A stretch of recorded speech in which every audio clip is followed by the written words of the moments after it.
tacklers go a little bit high, resulting in free kicks. Christian Algieri will take his opportunity from the top of the 50. He won't have the carry. He'll go right to the behind line. And it's fished it over and out. And the Saints will get another look at a stoppage. Yeah, we'll time him forward half. As a forward line coach and Brendan Goddard, be like, let's just lock this in until we score. They've had 5 inside 50s already to the Swans too, so all the plays with the Saints.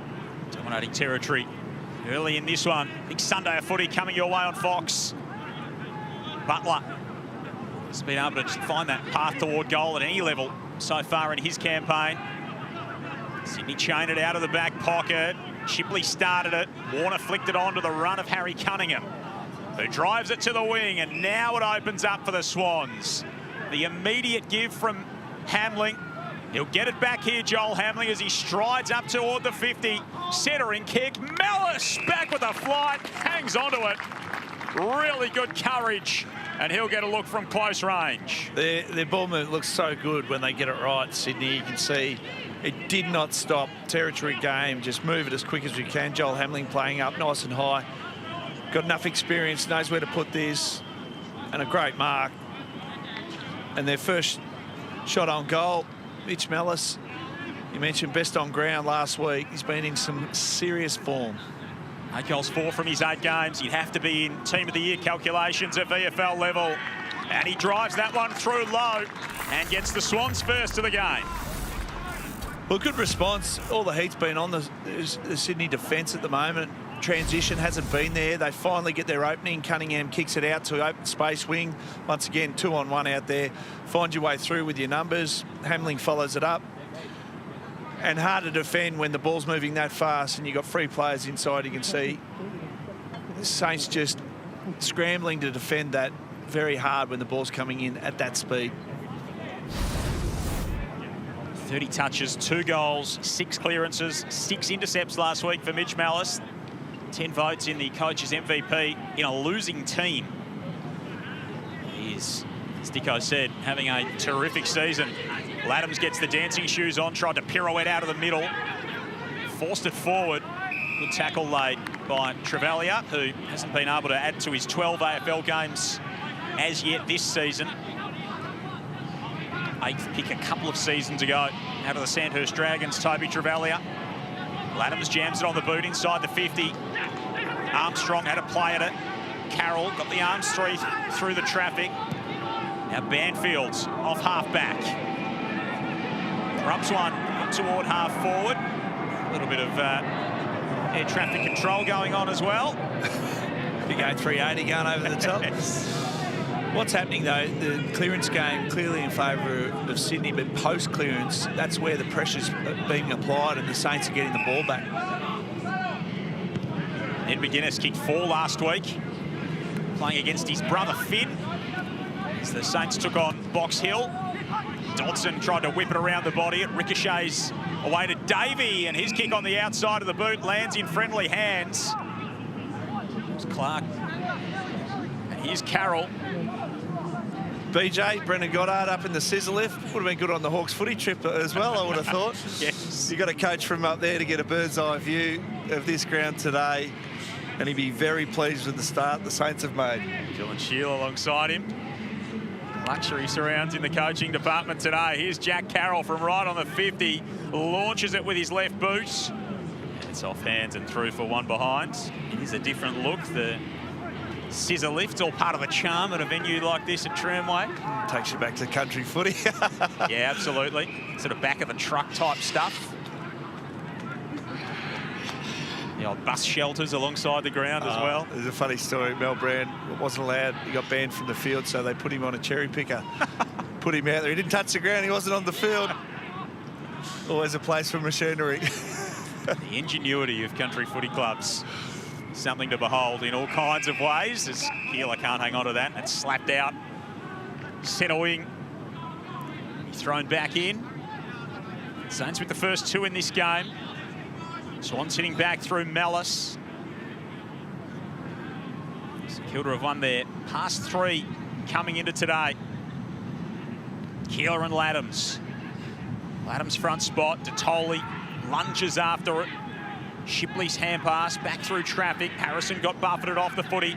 Look at Henry just emerge with some real cleanliness. Sharp hands from Algieri. Henry's kick, an aggressive one through the corridor. It'll be met in the middle. James Titterman got caught. And a free kick to the Saints.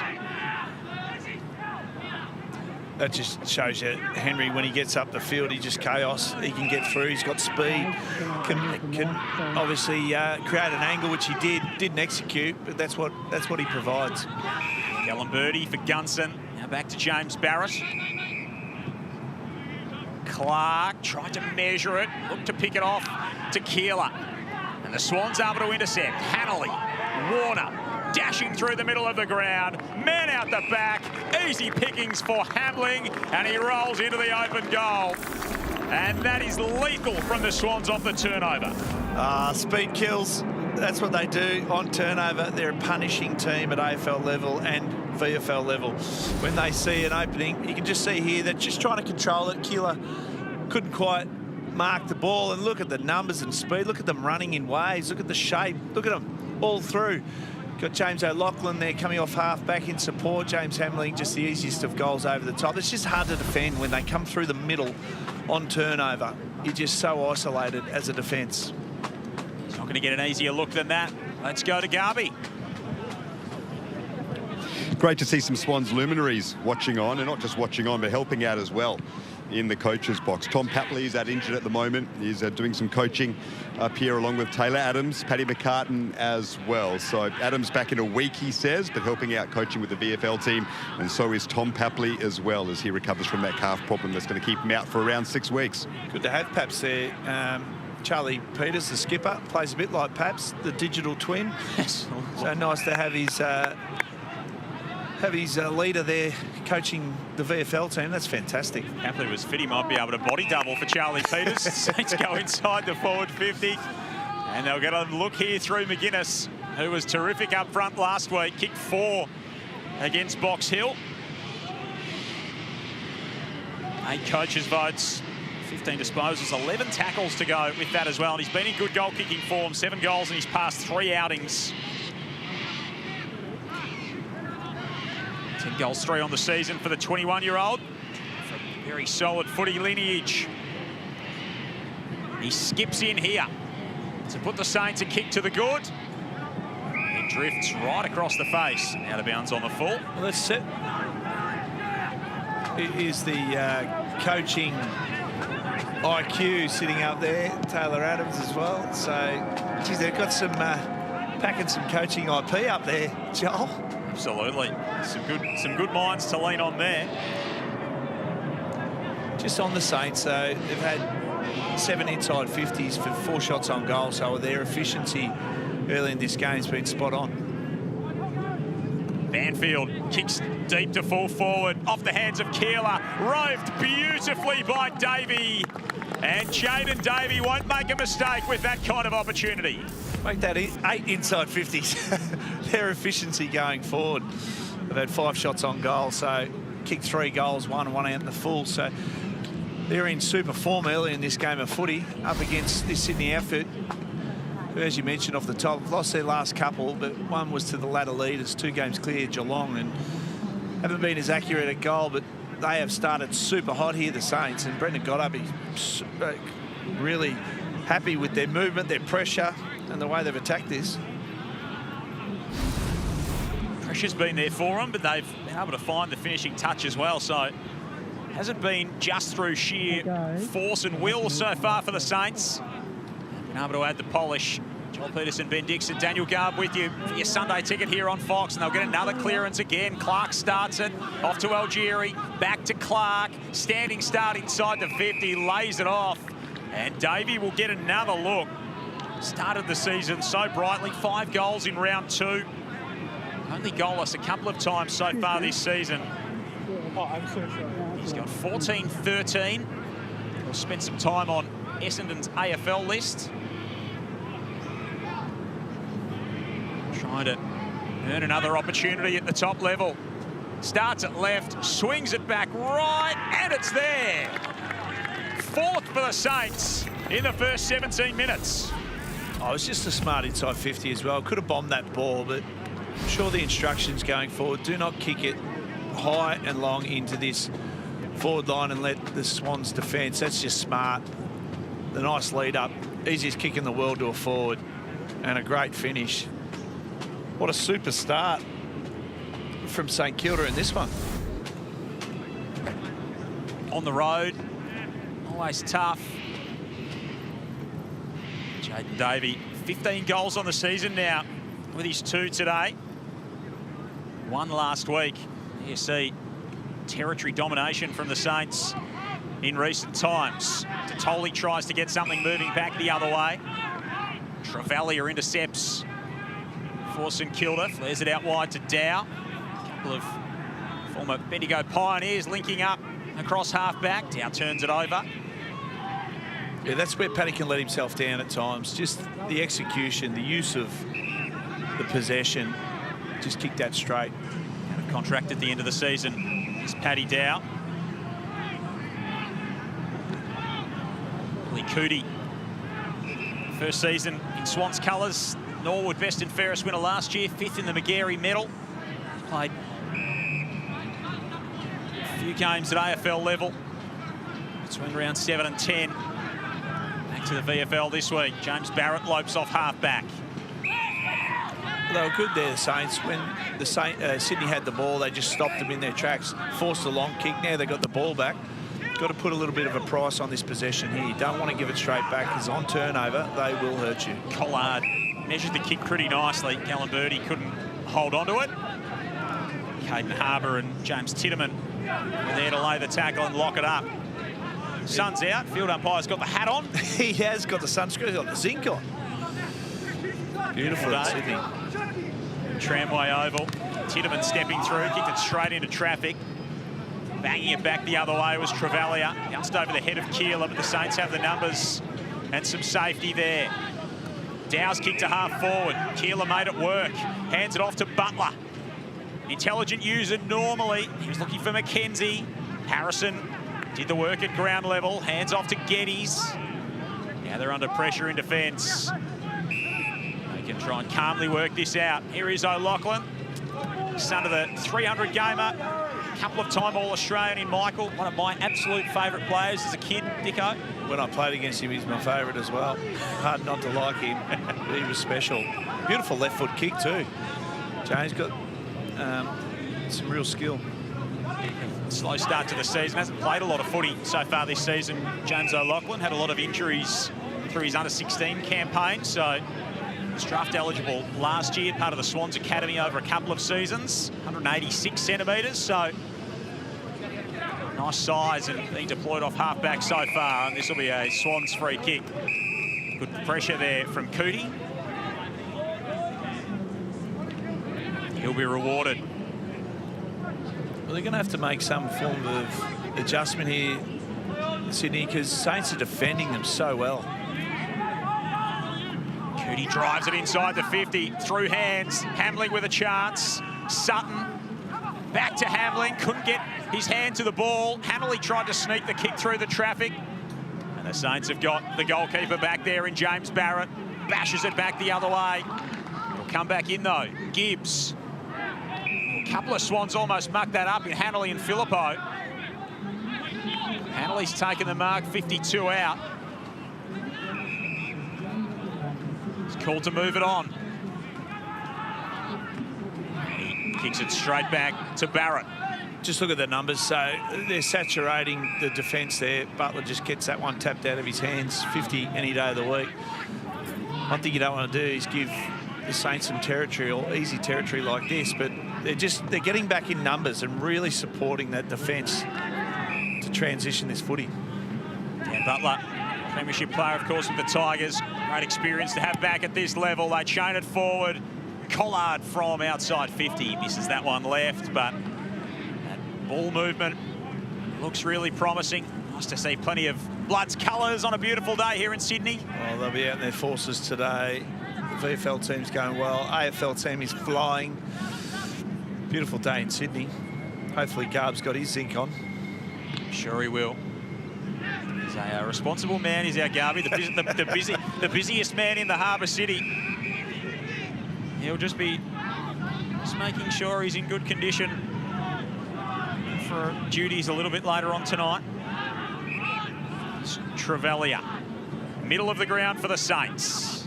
And a good mark going back with the flight from big Tom Ryan, who actually had a little bit of interest, went down and trialled at St Kilda at the end of 2024 in his top age draft year, did some testing with the Swans and the Saints. Man from Port Macquarie plying his trade on the Swans VFL list for now. Warner infield to Hadley. They can open it up here. Tiedemann screaming for the footy. Now he gets it. Oh, take your pick. Beautiful build-up. Philippou in the pocket. He accepts it from Cameron. And young Javan Philippou, he's got some tricks. This is a pretty difficult assignment. That's what happens. You push nice and hard to defend, then in transition once again. Sydney just move it so quick and get some isolation in the forward line. Could have picked off 2 or 3 free targets there. Picks probably the hardest one. This will be a tough shot at goal. 12 goals 8 this season, 3 goals 6 across his last 3 games. So he hasn't had great goal-kicking form. This will really test him. Arcs out to the right, brings it back beautifully.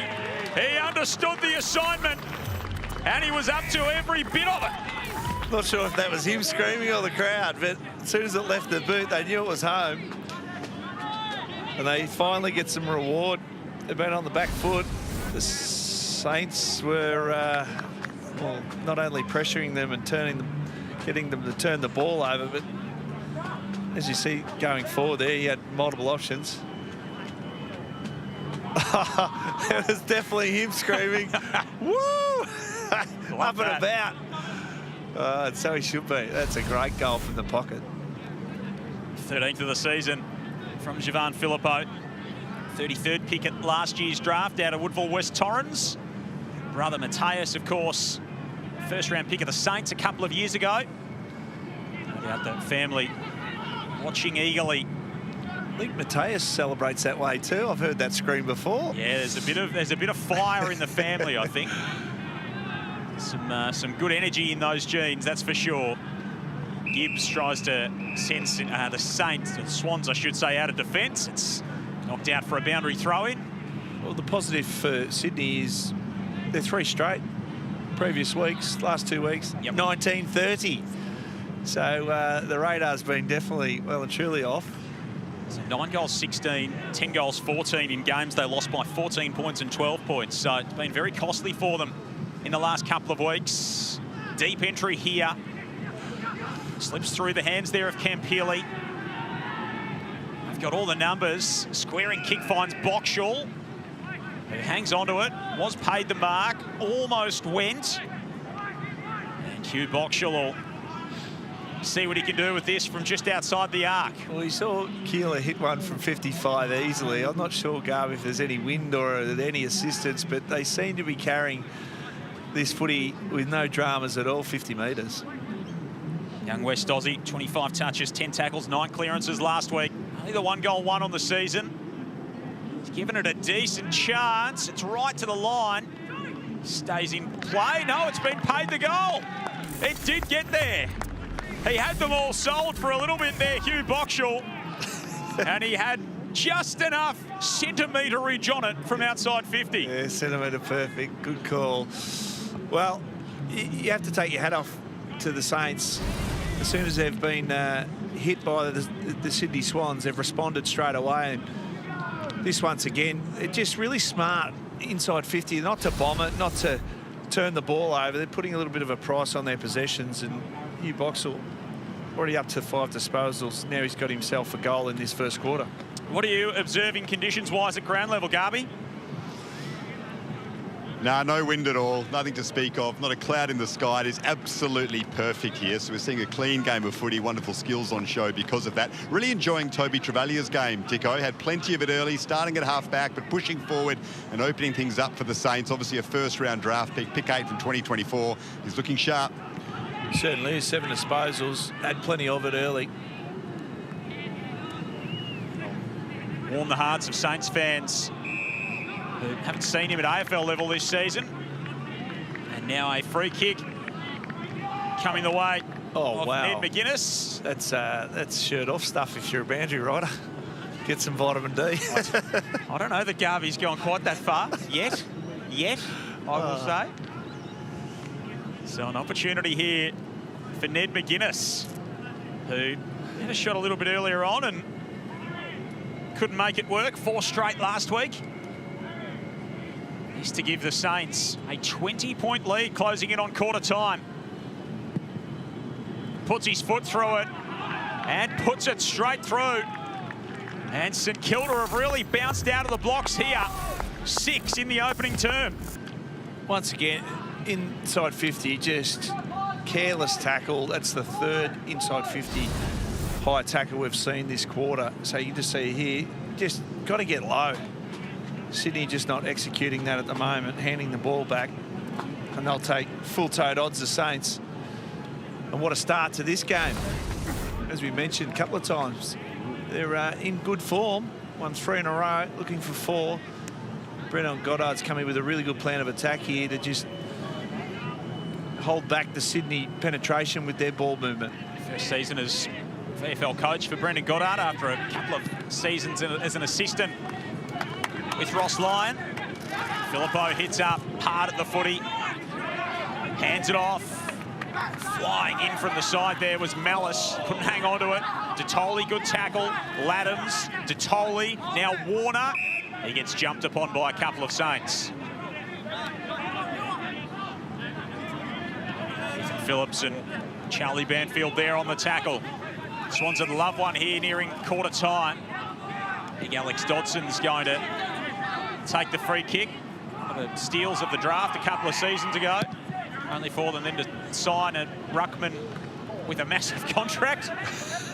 He's just biding his time at VFL level and doing it pretty nicely at the moment. Podmore Taylor gets brought down. Who notes himself as a ceiling fan enthusiast, according to his Instagram, Harrison Podmore Taylor. Fan enthusiast. I don't know how that could capture your interest exactly, Dicko. Wow. The ceiling fan enthusiast as we get to quarter time here. And the Saints have made a very bright start. They haven't spun their wheels. They've got rubber on the road so far. And they lead it by 20 points with a quarter in the book at Tramway. St Kilda 6-2 to the Swans, 3 straight.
Plenty of fans enjoying the sights and the sunshine at Tramway Oval. The Saints have made a really bright start to their 6 goals in this opening quarter. Plenty of run and dash. And the Swans fans had something to cheer about as well. Their best passage of play ending in a Joel Hamling goal. Only one of 3 in that opening term for Sydney. They trail by 20 at quarter time. Joel Peterson, Ben Dixon and Daniel Garb with you. And the Saints' game plan looked pretty clear, Dicko, early, and they've executed it well. Oh, they certainly have. +3 in clearances, +5 inside 50. So possessing the ball as well. So +18 with kicks. And great indicator against the Sydney game plan is handball receives. Can you keep that down? If you keep that down, you know you're defending really well. And they're only +5. The Sydney Swans, so they've definitely stopped their handball game, which has given them every opportunity, and we can see that because they've hit the scoreboard getting reward for effort. So Toby Travalia with 9 touches in that opening term, as Garby referenced, a really positive sign for the Saints. They'll be wanting to see some really improved form out of him. Lance Collard with 5 across half-back. Liam Henry's been important with 5 and a goal, and a couple of goals in that opening term as well. To Jaden Davey in for the Swans. We've seen them try and get that handball game going, and as you referenced, the Saints have done a really good job of defending it, trying to slow it down, applying the pressure, and then when they have forced the turnover, that's when they've looked really dangerous. They've looked dangerous, and they haven't bombed it. They haven't wasted their opportunities going inside 50. They've lowered their vision, hit the lead-up kick, which forces Sydney to defend, so you can't drop off looking for intercepts. That's the beauty about the first quarter. Execution was spot on from the Saints, and Brendan Goddard's come in with a really good method. Yeah, let's find a little bit more about how the Saints are going. Daniel Garbs with their assistant coach, Dylan Shield. That I am. Dylan, want to start? What really impressed you about that first term? Yeah, contest was really good. Out of centre bounce and stoppage, we were able to get a couple of goals from stoppage, which is really good for us. And they're a really good contest team, and their ability to win it back, fight forward handball, our pressure's been able to come forward and stop that's been really impressive. So, look, we had a good start, but we're going to have to go again. Thanks, mate. Good luck. Thank you. Former Giants and Bomber, Dylan Shield, played a lot of footy in the Harbour City over the course of his career. Tom Ryan operating early for the Swans. Kai Gibbs giving us a little bit of an indication of just how sunny things are with these conditions. Beautiful day in the Harbour City. Massive Sunday ticket on Fox coming your way today. Sydney and the Saints, then of course Bounce, and then Essendon and Carlton a little bit later this evening. And what a day tomorrow's going to be at the MCG as well. The big freeze. Melbourne and Collingwood, an intriguing contest as well tomorrow here on Fox. Swans get the opening clearance the second term after the free kick to Warner, who runs it forward, kicks it deep. The rise from Hamling. It's off hands. Almost a chance there for Hanley. Phillips deep in defence for the Saints. And James Barrett sees it over. As Garby told us in that opening term, no breeze. So the 6 goals to the Saints in that opening quarter to this end of the ground, the northern end, not wind assisted.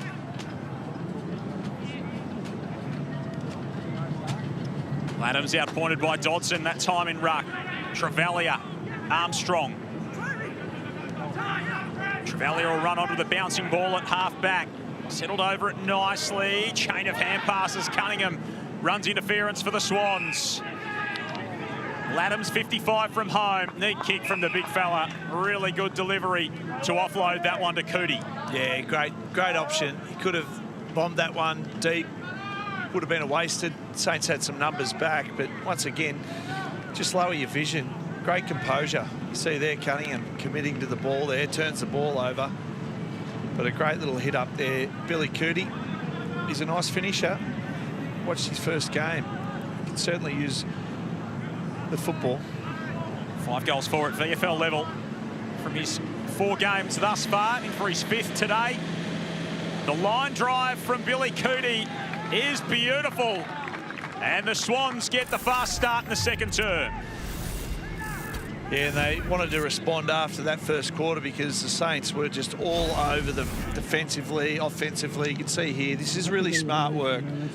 You can bomb this away, but Pete Laddams, that's why he's got AFL experience. He's been in good form at the top level, comes here at VFL, shows his smarts, gets it to Billy, and Billy finishes the work. 4 straight. They can't believe it, Sydney, after their inaccuracy the last 2 weeks. Tables have certainly turned for them in that regard. 27 disposals, 1 goal, 6 tackles last week, coming back to the VFL team for Billy Cootie after 4 at AFL level. Laddams tries to get the Swans going again. Warner runs into Armstrong. Cootie will extract it. Laddams brought down, which is no mean feat. Dodson throws his boot at it, tumbles it forward. It'll be cut off by Gibbs. He's going to apply some dash into the contest. Geddes, Filippo. They're walking the tightrope here, the Saints, and they have turned it over. Nice little 1-2. Phillips, part of the chain. Collard flicks it forward. St Kilda going back at the Swans with their own game. It didn't come off, though. A 3-man tackle wins it back for Sydney. That last passage of play for a minute, if you just tuned in, you go, oh, they're not allowed to kick in this game. It's just handball city. Almost a bit of modified rules type stuff. Here's Patrick Snell, who he's been intercepting the ball at will over the last couple of weeks. 21 intercepts in his past 2 games. He had the matchup in part on Josh Pollocks last week, who went absolutely bunter for the Tigers. 5 goals from 5 kicks. He was marking everything that came near him. In a 2-goal game, he was the difference in that win for Richmond, who have been doing remarkable things at VFL level with hardly able to field an AFL team at times throughout the course of the campaign. Filippo for the Swans, wobbles his kick to the edge of the arc. Carroll stood in the way, first VFL game of the season for him. And he got caught. Pressure from the Swans is good. Boxall with the knock-on, which another ground on a Sunday afternoon in Sydney might not be allowed in another code. Butler across the ground. Banfield running inside the 50. The offload wasn't as sharp as it needed to be. Richardson couldn't hang on to it. Here's Sutton for the Swans. Laddams up on the wing. Turns onto his left. Big fist from Phillips. Spills back into Sydney hands. Hamling with the intelligent knock-on. Ryan can collect it in the pocket. Centering kick on the left. Armstrong went upstairs and he's got the ground level support there from Collard. Certainly gone up a level. The speed, it's just transition from both teams here. Gibbs comes across and kills the contest. Both teams, I think, have decided, let's open this up a little bit. They're moving, they're shifting, trying to open up some holes to come through. We've seen some fast transition from both teams in this quarter already, only 5 minutes in. Laddams with a game high, 14 disposals, 3 clearances as well for Pete Laddams. Toby Travalia has had more of it than any other Saint with 11. Malice to Warner to Cunningham. Warner off a step on the left boot. The infield kick. Nudged under it there to Detoli by Phillips. A bit of gamesmanship from all the Saints to run past the footy and allow them time to set the defence. Didn't need to nudge him that far. Giving away a bit of size was Detoli and made the most of it. Algieri, the beneficiary of the turnover. Campili drives it inside the 50. Upstairs went Snell. Henry stayed down. Snell got after him. Forced the footy loose. Gibbs, Detoli. Handball a bit too much juice on it for Shipley. Picked up by Algieri. Banfield. Squaring kick. Cunningham just waits for it. The bouncing ball was compliant for him. Podmore Taylor, a ceiling fan enthusiast. Kicks short to Titterman. I'm still trying to get my head around that one. Is that a bit like the mobile tracksuit repairer? I have absolutely no idea. It is presented without any context whatsoever. Kick inside the 50 is marked by Warner. And Warner can offload. And James Sutton takes the mark, 30 from home. Well, it was going to crack sooner or later. Both teams have just gone back and forth with their transition. And Sydney this time actually find a target. See Warner smart, turns around quick, finds a loose player unopposed, and he'll get another shot at goal. Bold Can decision. he make it 5 straight? Bold decision from Jake Sutton to go without the zinc this morning, I'd say. He's played for 4 different teams so far this season, Sydney's VFL team being one of them. Kicked a couple last week. Trots in here and misses that one. So he's played at both Division 1 and Premier level for the Eastern Suburbs Bulldogs. He's played 1 game for Sunbury in the Ballarat League in Victoria and a couple for the Swans at VFL. So he's been a busy boy. He has been a journeyman. He's got the odometer ticking over throughout the course of the season. Absolutely. Harrison takes a good mark here to intercept for the Swans. He can set up another opportunity. Sutton was screaming for it. Goes deeper than that. Ryan with the leap. Filippo stayed down. He pounces on the opportunity, and Filippo's got a pair. Yeah, it was smart crumbing in the end, but they had options aplenty once again going inside 50. Could have taken 1, 2 or 3 free Swans, but went to a contest. Pretty hard contest too, you'll see. A couple of Saints slow to get up on this one. But Philippou, that's his second. He's smart around goals. Didn't celebrate as hard on the second one as he did on the first. A little bit more routine, the second one.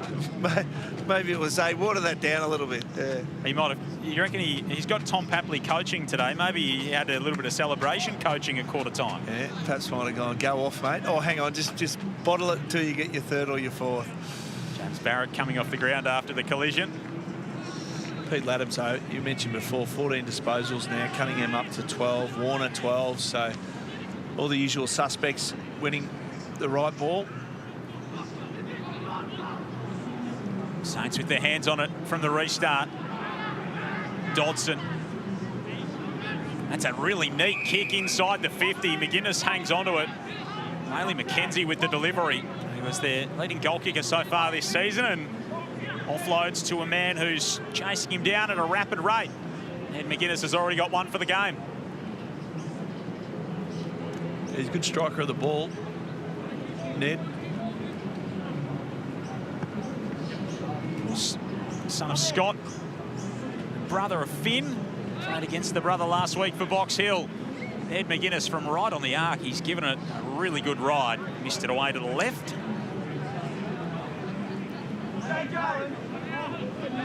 He's got their last 2 scores in the game. The late goal before quarter time. Behind the other side of it is James O'Loughlin on debut for the Swans this afternoon, as Garby told us earlier. Dad Michael watching on. He's using the ball beautifully. Got a nice left foot kick on him. Some really good touch. The head-banded Podmore Taylor skips away, dominating in the air in this second term, as you see on screen, the Swans. Malice just kept moving, kept the legs churning through the traffic. First touch of the game for Bowman. He whacks it as far as he can. They've got the aerial representation again. Hamlin couldn't take the mark. Filippo waited for it at ground level. Saints scramble the kick out. Shipley around the body. And he couldn't find a target on the end of it. Collard can intercept for the Saints on the last line. You just feel the momentum now swinging towards Sydney's favour. So got to maintain a bit of possession here, the Saints. They're getting forced into this fast game, which is not suiting them currently in this second quarter. Even without the breeze, they're kicking to the scoring end this term. The Swans, 8 goals to 3 to this northern end of the ground. Filippo trying to square it up. Warner. They step through the traffic. Algieri almost got caught. Got the handball away. The 1-2 with Dow. Travalia. Algieri's continued to run off half-back. He couldn't free himself from the Shipley tackle. Malice wins it back for Sydney. Filippo's got 2 already. Gets to the 50. He rides it all the way to the goal line where the mark's taken by Ryan. I'll give it that he was passing that, Joel. Maybe, maybe not. But once again, they're getting forced into this fast game, St Kilda, and they're just not keeping up. They're turning the ball over through the middle of the ground, and Sydney are pouncing on it now, turning this game around. Tom Ryan with his 8th goal of the season. And we have got a 2-point ball game on our hands. The Swans with the only 3 goals of the second term. Certainly just gone up a gear, Sydney, which we know they can. if they don't want a handball game, they'll go fast transition and hurt you by foot. You can just see there's a super mark from Ryan. Finishes his work beautifully. But you can just, the momentum is clearly swinging in their favour. So over to the midfielders for the Saints. They've got to respond here. The clearance game's now in favour of Sydney.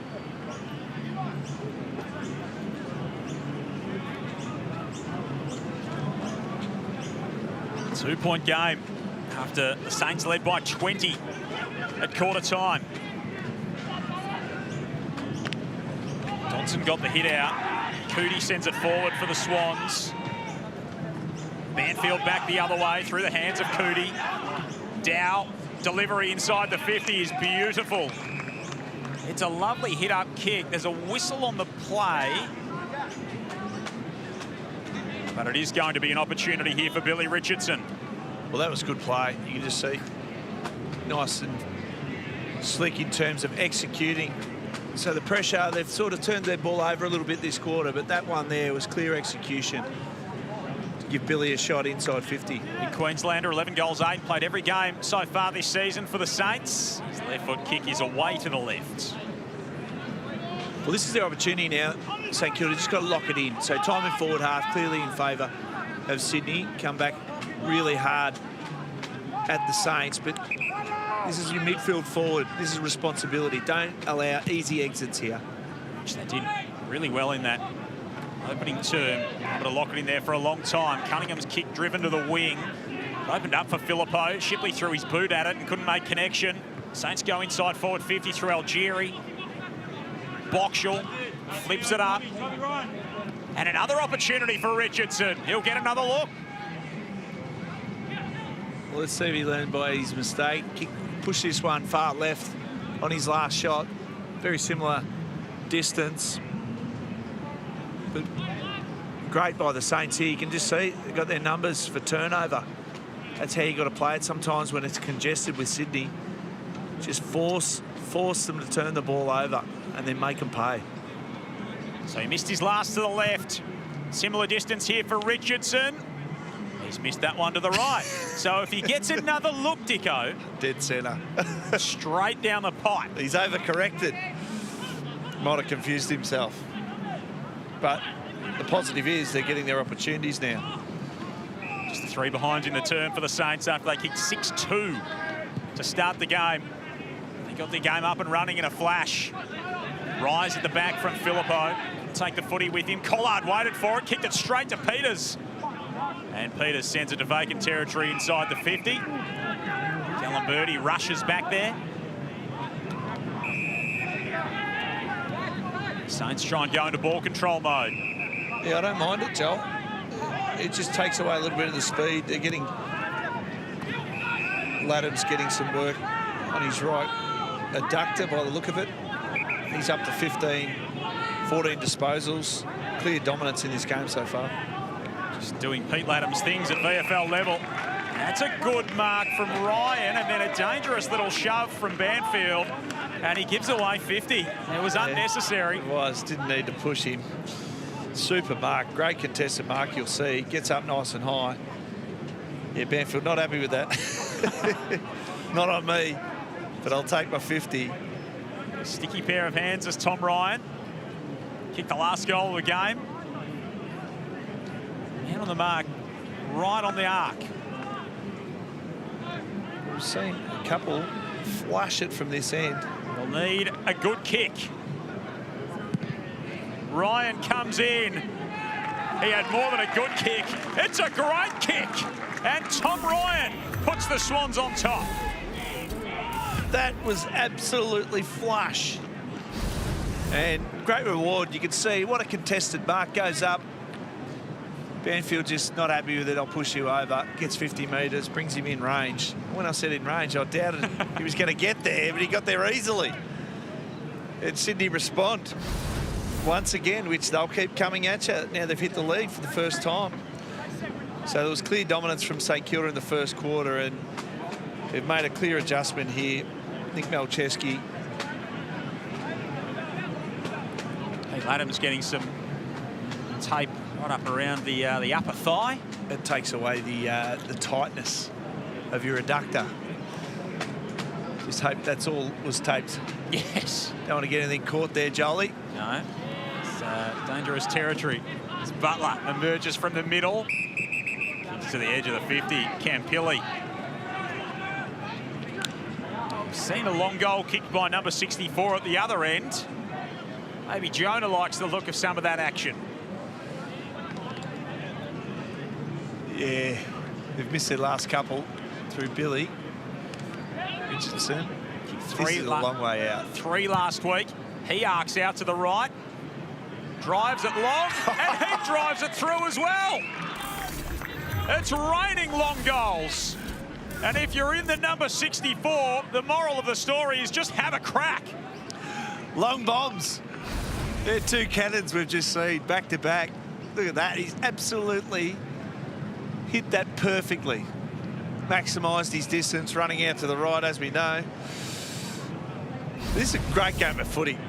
So now the Saints hit back and jump back into the lead. All the numbers are sort of starting to level out here too. So it's a really even game right across the board in all the metrics. Clearances, contested possessions, inside 50s. We've got a good game of footy on our hands. Jonah Campilli played in a VAFA flag last year with Old Brighton. Best on ground in that game was Will Lewis, who's now playing with the Western Bulldogs and was one of the key protagonists on Friday night. Henry kicks inside the forward 50. The soccer off the ground, ricochets wildly back to Clark. Good wrestler, Will Lewis. Yes. James Sicily. They went at it for about 2 minutes. Clark got it off to Butler, back to Clark. Left foot kick to the pockets. And Hamling's been swung back into defence just to provide some support back there. Yeah, I'm not surprised. I'm sure they made that adjustment after the Saints got off to a flyer, because he is the ultimate swingman.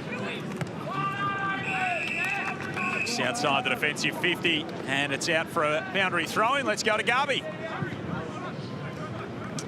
Yeah, a couple of Swans have stopped by, the AFL players, to watch the VFL team in action. Joel Lamarty's here, Riley Bice as well, watching alongside, well, they were a moment ago, Brett Kirk and Ben Matthews, a couple of Swans greats. So it's got a real Swans festive feel about it this afternoon, and we'll watch Peter Laddams closely after having that adductor taped a moment ago. That's important for Sydney moving forward, the AFL team as well. They need him in backup for Brodie Grundy, so that could be a bit of a story. We'll make sure that he's okay as this game goes on. Spot on, Garby. Thank you. Of course, Swans and the Saints doing battle at AFL level as part of your Sunday ticket on Fox. Don't have to go anywhere. We'll send you right there at the conclusion of our game today. There is Joel Lamarty. Contract year for the big fella. He's in good goal-kicking form as well. Big fly in front from Campbell. He couldn't take it with him. Boxall, Davey, Keeler. Overcooked the kick. Hamling waits back there for it. Clean gather. Out of the run of Cootie. They'll try and handball their way out of danger. Gibbs had to handball to himself. They're taking it to a whole new level. Joe Harrison comes off half-back. Finds Sutton up on the wing. There's almost trouble in defence for the Swans. Sutton's kick into the middle. Cut off nicely by Boxall, who does all the right things in the defensive elements of the game. Another opportunity with a long kick. Hamling puts his fist through it, knocks it away from Henry. Campilli off a step, whips it around the body. Away to the right. Well, that was good. They just protected the corridor perfectly there, got the turnover. That's the way you can pull Sydney apart here, but you've got to make them pay on turnover. It's about punishing. If you let them off, they'll just keep coming at you. Patrick Snell, one of the leading interceptors in the competition this season, averaging 9.5 a game. 53rd pick in the 2023 draft, hasn't featured at AFL level as yet. Here's Ned Bowman, who's worked his way back from an injury. Had a hamstring injury in the pre-season, then did his calf a couple of weeks ago against Casey, so game action has been hard to come by from the young South Australian this season. Just the 2 appearances before today at any level. This is where you just sit here just teasing them. They want you to hedge and draw here, just trying to find their way through. Big fly coming from Collard. Couldn't take it with him. Keeler. Lamberti's handball down low. Ball back into Saints' hands. Henry finds some support. Clark through the middle. Kick was measured nicely in the end. And Clark can steam on by. Gets inside the 50, kicks an absolute sack to full forward, and it works out perfectly, just like they drew it up. Ned McGuinness rolls in for his seconds. Not sure they drew it. A kick off the shin. Big floater, knuckle ball into the forward line. Doesn't matter how you score, but that is exactly what they needed. They responded a couple of times when Sydney went at them. And once again, turnover. It's crucial through the arcs. They got Sydney under real pressure. And it's actually a good plan. That's what got them off to a flyer in the first quarter. They just turned the heat up, outnumbered them at the source. And the Saints, back-to-back goals, just shows you how potent they can be. 1-3 on the trot, so they're in good form. Couple for Ned McGuinness, so 9 goals in 4 games now for Ned McGuinness, providing a real presence up there. 194 centimetres, so nice size and can do it in the air and at ground level. Cootie laid a good tackle on Boxall. There's a whistle. I don't know whether he got taken high, Hugh Boxall. Looks like that might have been the adjudication from the umpire. So the Saints, with the last couple in the game, to get it back out to an 11-point lead. Kicks to a big packet full forward. Campilli went up among it. Cunningham, O'Loughlin, kick smothered. Dodson's there. Henry steps through. Tried to find Butler on the end of the hand pass. Couldn't find a clear path. Dow, Travalia, now Banfield. He eyes and sticks, and he nails it as well. 3 on the bounce for the Saints, and they skip away again. Well, once again, it's clicked. It's the pressure. It just puts Sydney under the pump. And you've got to punish them on turnover, and they have the last couple of times. This is how scoreboard pressure. Just see really good numbers work their way out of this beautifully by hand, which in turn really is the Sydney game. So they've flipped the script here. Nails that one, Banfield. Probably owed him one after that 50-metre penalty about 5 minutes ago, but that's the response you wanted. You'd be absolutely wrapped the way they're going in the second half of this second quarter, Brendan Goddard. They've completely flipped the script on Sydney, turned the heat up, punishing on turnover. Swans with the first 4 goals of the quarter. Saints with the next 3, and the clearance here to Boxall. He might have got his ambitions and his capabilities around the wrong way there, and he ran straight into Pete Laddams, who hands it off to Warner. Now to Cootie. 60 metres out. He's got options at full forward. And big Tom Ryan's a pretty good one at that. What a quick response. So all the momentum we mentioned with St Kilda, and then Sydney against the grain. Come in for what will be a goal. Pretty stock standard shot here, but Clark's up the ante for St Kilda, 16 disposals, and Cunningham's up to 16 for Sydney as well. Ryan makes no mistake from full forward. That's 3 in the quarter for Tom Ryan. Couple from long range, and that one far more elementary. He's reading it well. He's got some good aerial skill. You can see that one was always going to carry, but he read it best. The defender was too far in front. Once again, the long bomb, you'll just see he just judges it best. He's looked good this quarter. Tom Ryan, you mentioned 3 goals now. Leading goal kicker on the field. Sydney, great response. On a 4 out there with multiple goals, Ryan and Filippo for the Swans. McGuinness and Davey for the Saints. Really good game in our hands here at Tramway to kick off your Sunday ticket on Fox. Joel Peterson, Ben Dixon, Daniel Garb with you. Great to have your company. Harry Cameron runs it out of the middle and blasts it out of bounds on the full as the numbers continue to build around Tramway Oval. They're just piling in off the light rail. Continue to wander across and get a taste of VFL action before heading into the SCG. Late in this second term, Saints by 11, led by 20 at quarter time. McKenzie couldn't hang on for St Kilda. As we told you earlier in the piece, the Swans 5-4. Won 4 of their first 5 of the season. They've lost their past 2. The Saints lost 5 of 6 to start the campaign. They've won their past 3. Contrasting form lines coming into this. Detoli, little handball. Cut off by Boxall. The West Australian hard nut cracks in once more. Travalia, Henry. Flick it around by hands. Henry might have been taken high. Umpire said the tackle was okay. Clark to Carroll, who burst away out of the congestion. Kicks up toward half forward. Easy pickings for Snell. We don't want to concede one late in this quarter, especially all the hard work that the Saints have done. Can't let Sydney go back-to-back goals. Harrison, deep entry. Crashing over the top was Ryan, couldn't take it with him. Filippo's hands were sharp, off to Malice, dangerous man to give it to, and that's a tremendous finish from Mitch Malice. His second of the day, and we are back to a 5-point game. You can't keep him down for long. All the momentum we spoke about 6 minutes ago was with St Kilda. Sydney just gone bang, bang. Can't keep a good team down.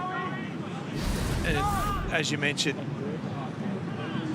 Mitch Malice, has he been in good form? Best on last week and picked up exactly where he left off and flushes that one, gets his second as well. The engine room's starting to heat up. Cunningham 17, Laddams 15, Warner 15, Cootie 14. We're all starting to get their hands on the ball now.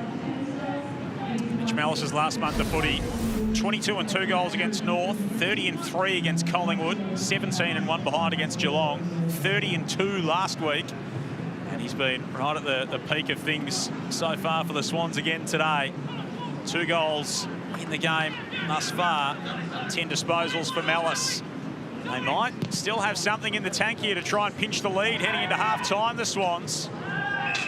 Filippo got a little nudge. The umpire said it was free kick worthy. Armstrong instructs Collard to fold back as hard and as fast as he can. Filippo whacks it. And it's a good mark from Phillips. Carlton's best and fairest winner last year was short of an opportunity at the Blues early this season, so transferred across to the Saints. And we get to half-time. And what a game we've got on our hands. A high-scoring affair. Hopefully a sign of things to come this afternoon as part of your Sunday ticket on Fox. It is the Saints 9-6, the Swans 9-1, 18 first half goals. Dicko, it's been good fun. Been great fun. They've attacked both teams. We knew that Sydney would attack with hands. We've seen that throughout the season so far. And then the Saints, who've got their game going over the last few weeks, are happy to turn the pressure up, create the turnovers, and then make you pay. And I think they've played an incredible game of footy here so far in this first half. St Kilda been well executed. Made Sydney sort of second-guess themselves on transition, change it up. Just got to give them a different look, and it's been a super half of football. 5-point lead to the Saints. Let's get some reaction from the visitors with Daniel Garb. Thank you. With Hugh Boxall. Hugh, talk us through that first half. You let him back in late after jumping out to a bit of a lead. How are you finding it out there? How's the game panning out? Yeah, it's a hot and contested game. We had a big focus on coming forward on decent defence and pressuring their handball. And like I said, one wood, that's their strength, so we're just trying to stop that from happening and them travelling all the way down. So many AFL players came back into the team this week along with yourself. Does it feel like you've got the quality to get this done in the second half with the players you've got out there? Yeah, 100%. And the VFL listed boys as well. We've brought a really good body of work past the past few weeks. So, yeah, we're looking really confident. The best for the second half. Thank you. Hugh Boxall's played a really good game so far for the Saints. 12 disposals and a goal to go with it. It is St Kilda by 5 points at half-time here at Tramway Oval. VFL action to kick off your Sunday ticket. It's a really good game as well. The Saints 9-6, the Swans 9-1. We'll break it all down on the other side of this.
Gorgeous day in the Harbour City, and it's been a good day to kick a long goal.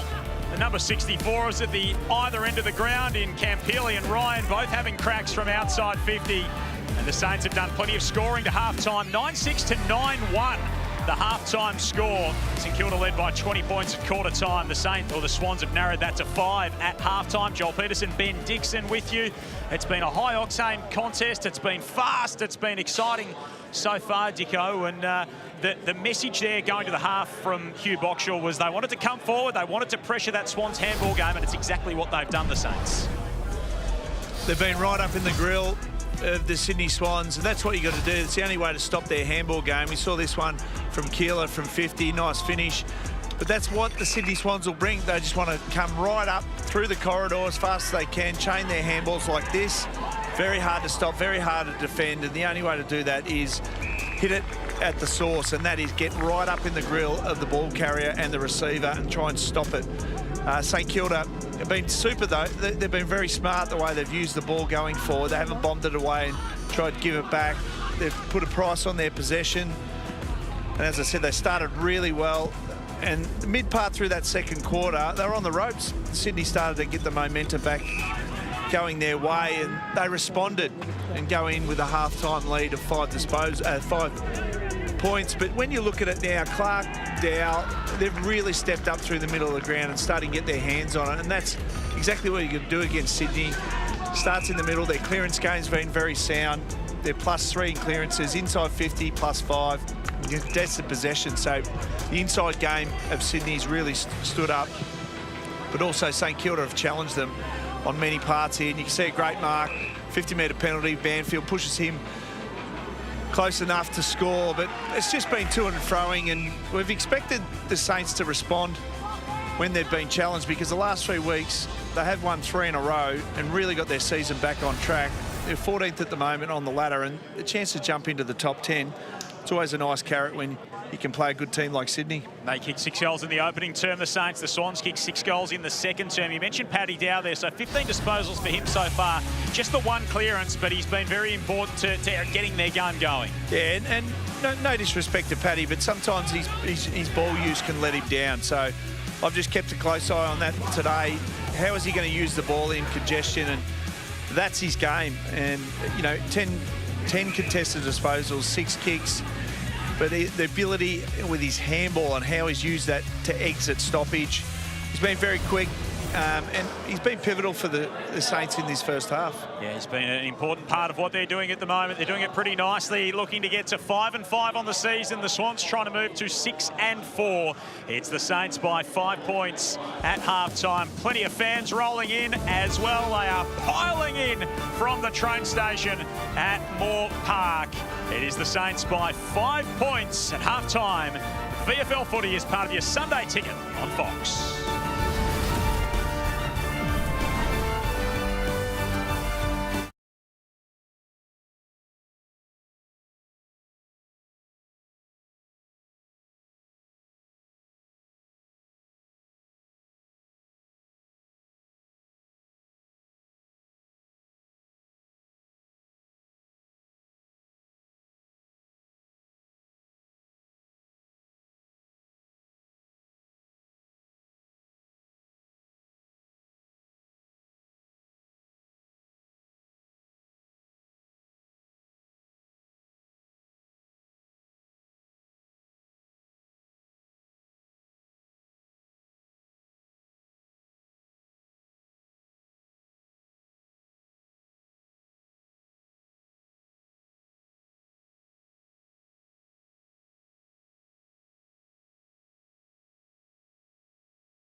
Clear to see and do outside the SCG Driver Avenue, right between Tramway Oval and the SCG, and the families rolling in to enjoy the Swans game this afternoon.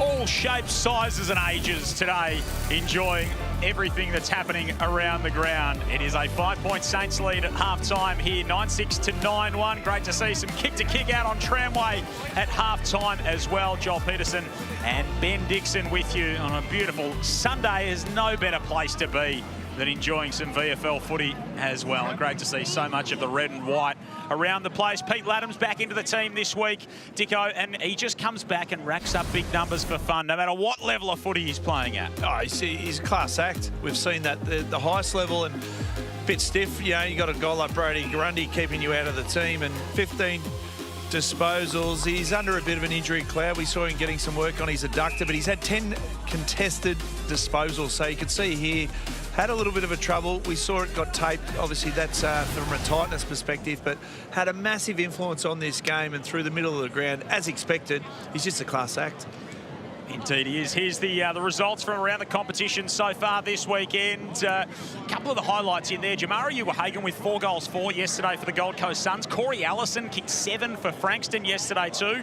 And George Stevens with 26 and 2 goals too for Geelong in that win at Sandringham, including an absolute belter running toward the boundary 50 metres out at Trevor Barker Beach Oval. It's as good a goal as you'll see. And our Sunday ticket on Fox continues as well. Of course, the Swans and the Saints next. Essendon and Carlton in there too. We'll have some bounce fun as well. No doubt. Dicko and the boys will have some good stuff for us. And then tomorrow, 2:30 Eastern time, the big freeze at the MCG. What an occasion that will be, and a very important game for Collingwood and Melbourne as well. Oh, very important game. Neil's legacy continues. Big freeze 12. It's an emotional day, but we've also got a terrific game of football, Melbourne and Collingwood. It's going to be an exciting Monday. Indeed it is. We've got the remainder of an exciting Sunday here for you as well. Saints by 5 points. Second half at Tramway is next.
eye-catching moment from the first half.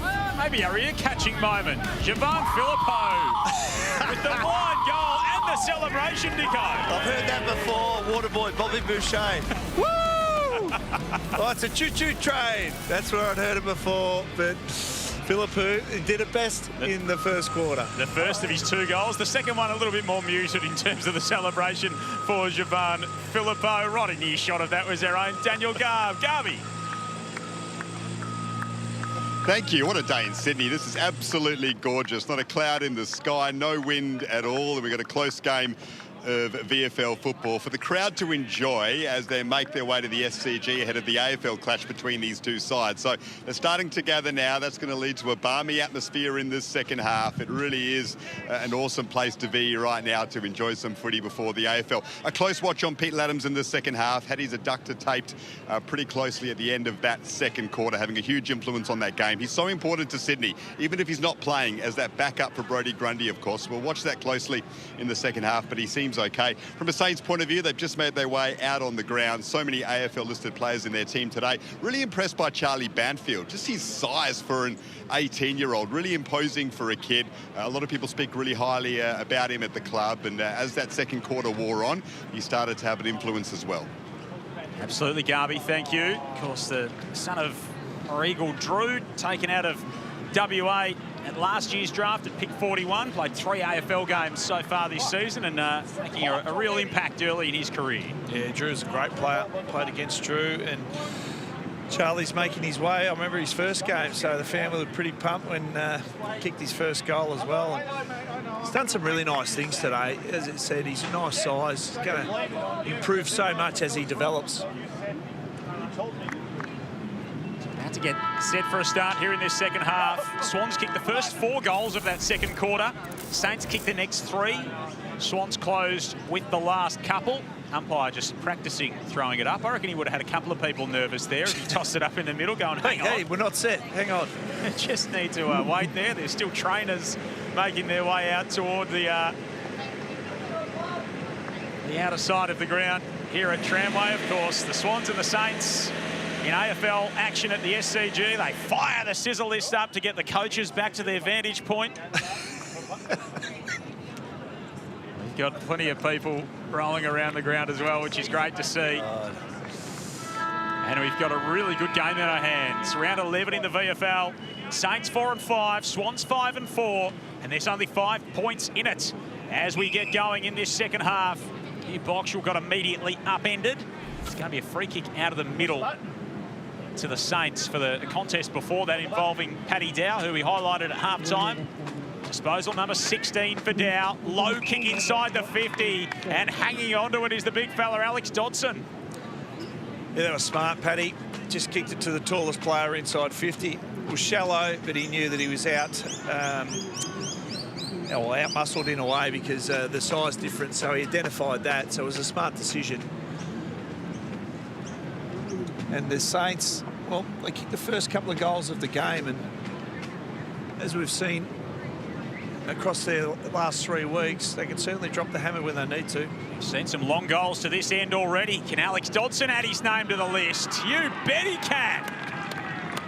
He strikes it beautifully from range, and the Saints on the board within a minute of the resumption. Well, Alex Dodson, so he was in the middle there with Pete Laddams, and Pete won the tap. But then he pushed forward really hard. And I think that's what you got to do to challenge your ruckman. You can see here, clearly a mismatch in size, identified by Paddy Dow. Just kick it to the tallest man, he'll do the rest. But that, really good craft. Once you contest, then you can push forward and stretch the defence of the Sydney Swans. And they land the first blow in the third quarter. He's played the 1 AFL game, Alex Dodson, the final round of last season against Essendon. Got through to the Saints all the way to pick 53 in the 2024 draft, despite dominating for South Australia in the under-18 championships. Talented basketballer as a junior as well, so he had a few people courting his services. He's lining up for the Saints as Dow comes out of the middle again. That kick, a bit too much juice on it for Keeler. It rolls all the way toward the goal line. And Ned Bowman was there to take it away for the Swans and try and get something moving back in the right direction. Harrison loops the handball to Cootie, who runs in a little arc and then kicks defensively. Knew what he was doing, though. Shipley.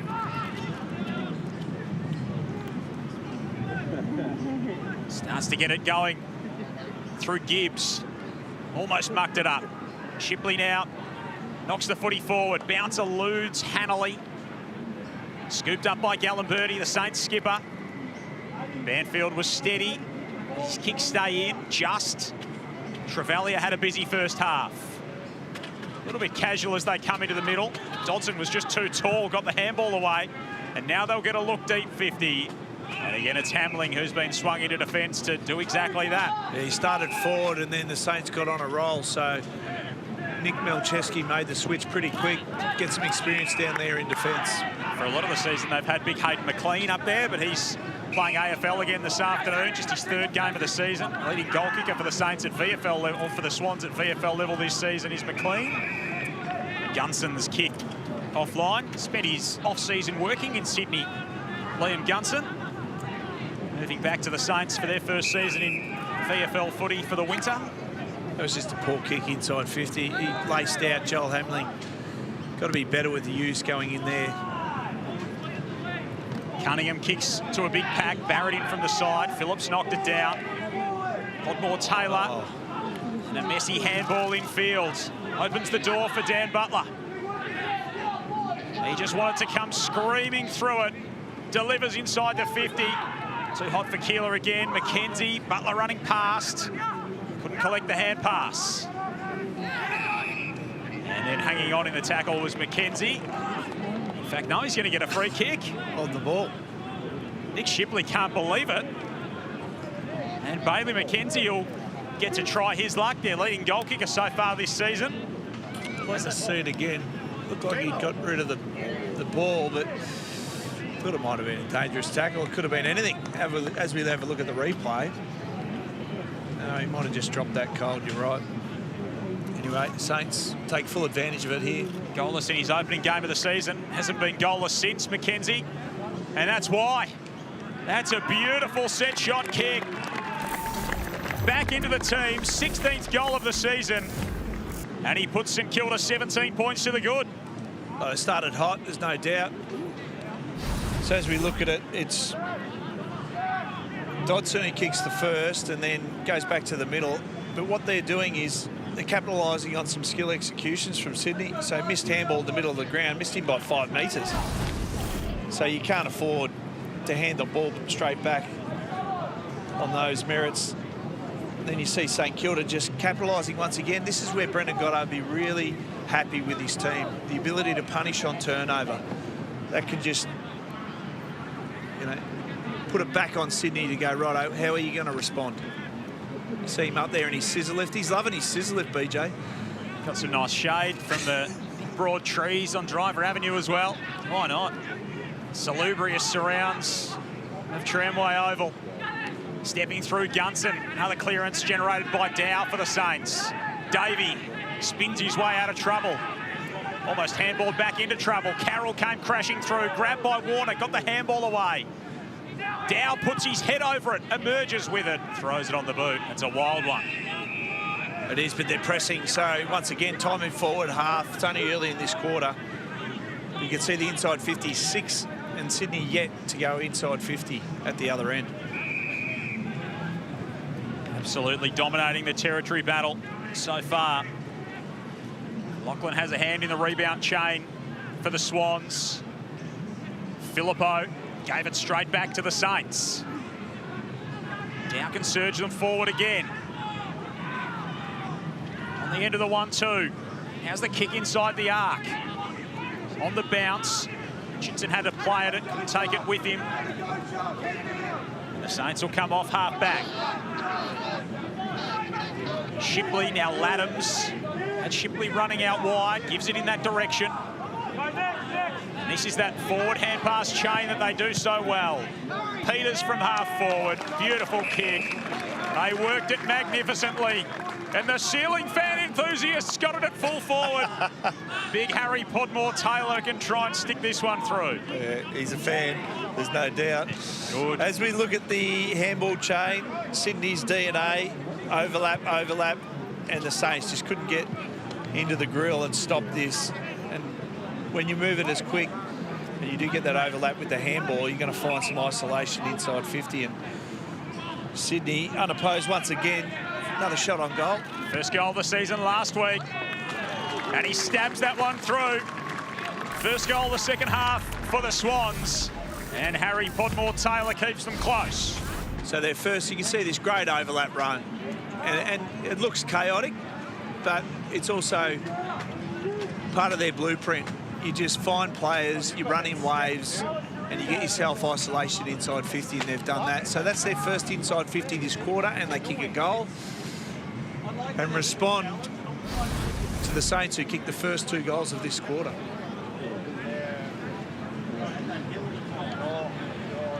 Played a lot in the ruck last week. Podmore-Taylor started down back today. Tom Ryan sent forward along with him, with Hamlin going into defence. Laddams gets involved in the middle once more. Disposal number 18 for Pete, the clearance. Straight to the Saints, number 18 in Carroll. Carroll continues to run. He thought he could get away from Tiedemann, got dragged down. Bowman swoops in. He had the footy dislodged out along the boundary line. Take a look at that live ladder. The Saints just inside the top 10. So getting to 5-5 on the season. They came in there with their percentage, Dicko, at 100.1. So 1 point better for than against on the season. Yeah, a nice jump from 14 to 10. That's what they'd be eyeing off. You mentioned off the top, 1 win in 6 outings to start the season. You probably thought, oh, wow, this is not going to be the introduction to the competition we're expecting. And then, as BJ said before the game, their form of late has been really good, really solid. And you can see it here against the Sydney outfit. Campilli with the mark. He thought about the centering kick. He's going to go back and try his luck. Kicked a goal in that second term, averaging a couple of contested marks a game. You back him in, Joel? On the evidence presented the first time, I reckon he's a good thing from here, Dicko. It's a tough kick. He's made a good fist of it. Have a look at that from Big Jonah, who strikes it pure and gets the third of the quarter for the Saints. He was never in doubt. Oh, you backed him in. You didn't really sit on the fence much for the first part of that. But that was a pure strike in the end and a great finish. Jonah, well, he's shown he can certainly kick a goal, but the Saints, I just love their response. As soon as Sydney win it, they roll the sleeves up in the middle of the ground, fight their way back into the contest, doing so much right. All the numbers in favour of St Kilda here. Clearances, inside 50, contested possessions, all dominant. Couple for Jonah Campilli now. Saints fans with some joy to start their day at the footy. Could be more to come. It'll be a big surprise if they can take down the Swans at the SCG a little bit later on this afternoon, but full of possibility the afternoon for St Kilda fans. Cunningham in defence, Bowman, Laddams. Generally a neat field kick for a big man. He tried to bite it off there, got punched back the other way. And Liam Henry was dragged down immediately. Just going back to that centre bounce, Laddams wins the tap clearly, hits it straight to a Saint, and then they get the clearance. Oh, that's a big hit. Good tackle. Spills out wide to Clark for St Kilda. Tumbles them inside the 50. McKenzie, stop, prop, bounce it goalward. Might get through to Campilli. Threw it on the boot, hit the post. Generating plenty of opportunities, though, the Saints. They are, and they keep pressing. This is where Sydney, you got to push them. Inside 50 so far this quarter, 10-1. Clear territory dominance from St Kilda. It's coming from those stoppage situations you referenced. Armstrong gets it moving back the other way. Carroll's kick cut off easily by Harrison. Good in defence again today for the Swans. So 11-1. So you can look at it any which way you want, but they've also got to maximise the dominance they've got here, St Kilda, because you know that Sydney will definitely come back at you hard. Phillips drags in the mark. Sends it to the edge of the 50 through the hands of Dodson. Mellis has been not his prolific self today. Kicked a goal in that second quarter. Clark wins it back. Henry dealt with after he dragged in the footy by Harbour. Collard waited for it to unfold ahead of him, and a late fist, and a decisive fist at that from Joel Hambling. Guess who? I thought he'd had him cold. You can see clearly on a lead. If he puts his hands out, he might have got it.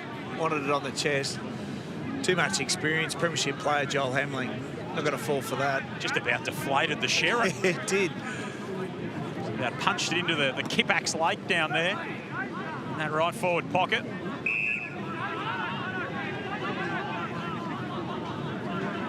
Gibbs lays the tackle to drag it to a stop again. Saints with 3-1 in this term. Sydney, we spoke about the fact they've kicked 19 goals, 30 in their past 2 games, 10-1 today. Butler up and down the mine shaft to full forward, and of course Hambling reading it beautifully.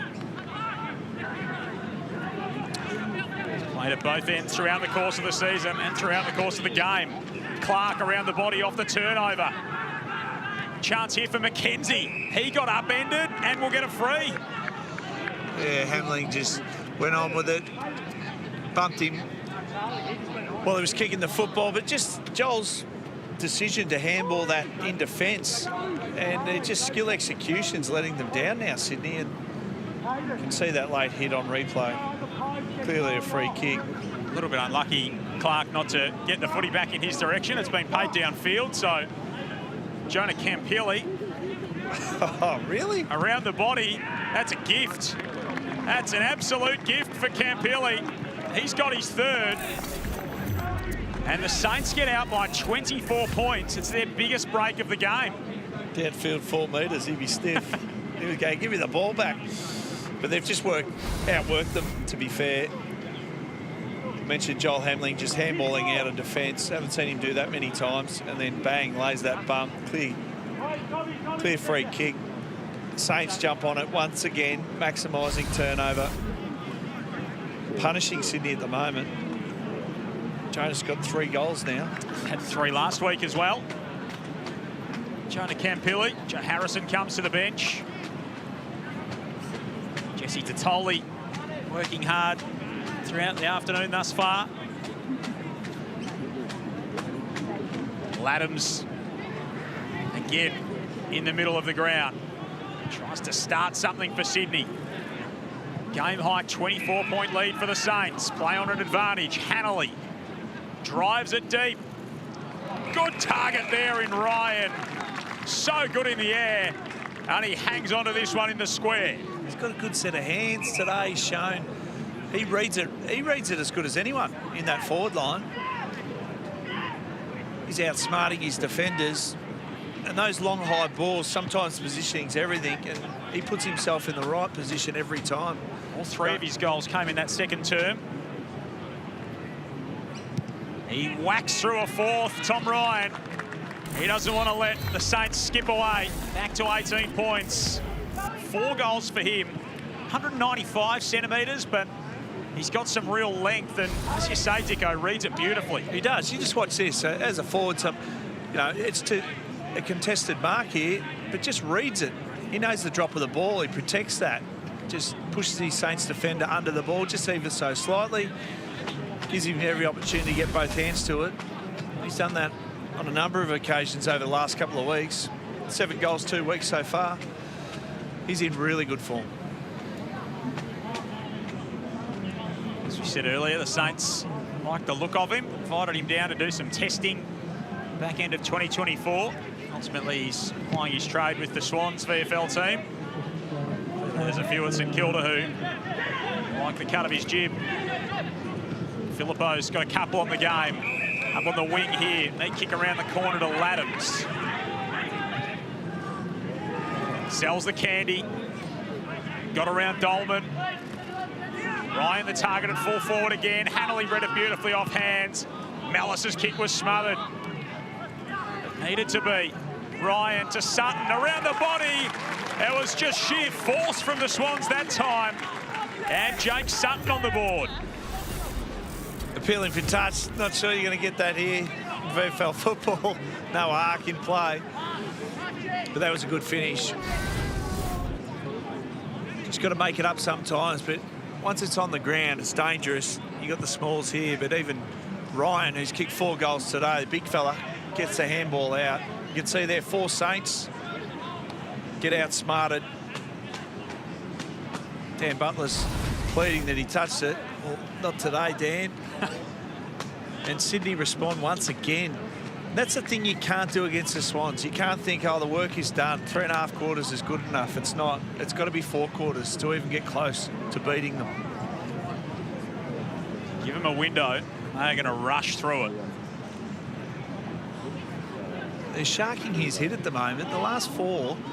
So I'm not sure about the communication going on in the middle with these midfielders, but if Adams is getting his clear dominance in there, you've got to be making the most of it. Oh, big contest inside the defensive 50. And it spills down. Easy opportunity for Caden Harbour. And he kicks the goal to get it back to a 1-goal game. Caden Harbour on the board again. His 2nd game in Swans colours. A little bit of carnage too inside 50 of the contest. But finishing your work, this is stark contrast to last week. 13 goals, 1.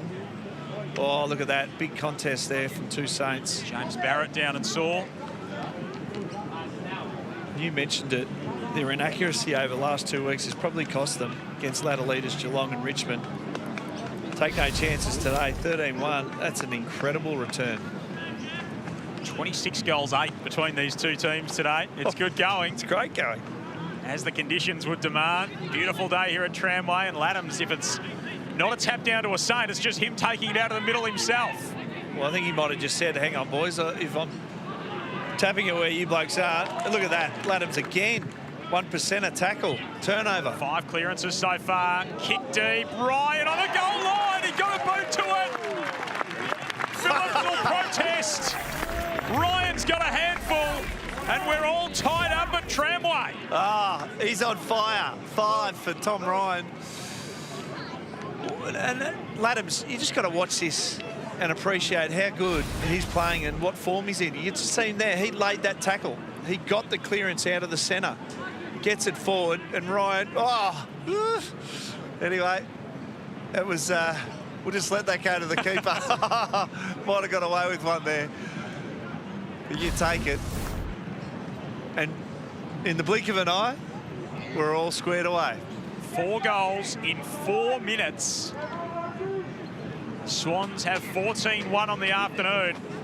The tram that was just pulling in at the station behind Tom Ryan there will be full of Swans fans who, if they wander over, will really like what they see at the moment. This is a withering burst from Sydney. Can they go on with it?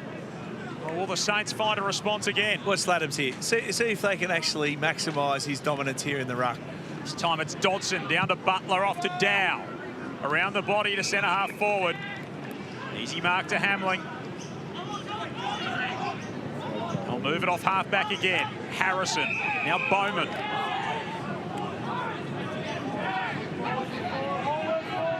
Back behind the mark to assess things. Rare long down the line kick for the Swans. Ryan's just emerging as such a big target, and he comped Trevelyan high. Come through with an open hand. It's a nice little slap. But he's in that good of form, Tom Ryan. You'd expect him to take those marks. Trevelyan looking for Gallimberti. That's off hands. It'll be tossed back in front of the Sydney bench. Of course, the Swans and the Saints doing it at AFL level. We'll send you there at the conclusion of our game as part of your Sunday ticket on Fox. Essendon Carlton coming up later this evening. So still a big Sunday ahead here on Fox Footy. Laddams straight to Trevelyan. Emerging with it is Hugh Boxall. Shallow entry, or rising highest was Keeler. Impressive rise, couldn't take it with him. And the Swans can rebound back the other way. Here comes the counter-attack from Detoli to full forward. Ryan offloads this one, and Filippo puts the Swans on top. 5 in a row for Sydney. Oh, what play was that on turnover? Detoli / Heaney. Doesn't he look like Isaac Heaney through the middle of the ground, number 9. Once again, fast transition. You'll see here, Kilda just misses that handball. You can't miss those handballs when there's so much at stake. Detoli here, long bomb. No hope for defenders if they're playing high and trying to press. And Sydney are on fire at the moment. Have they turned the tables on the Saints?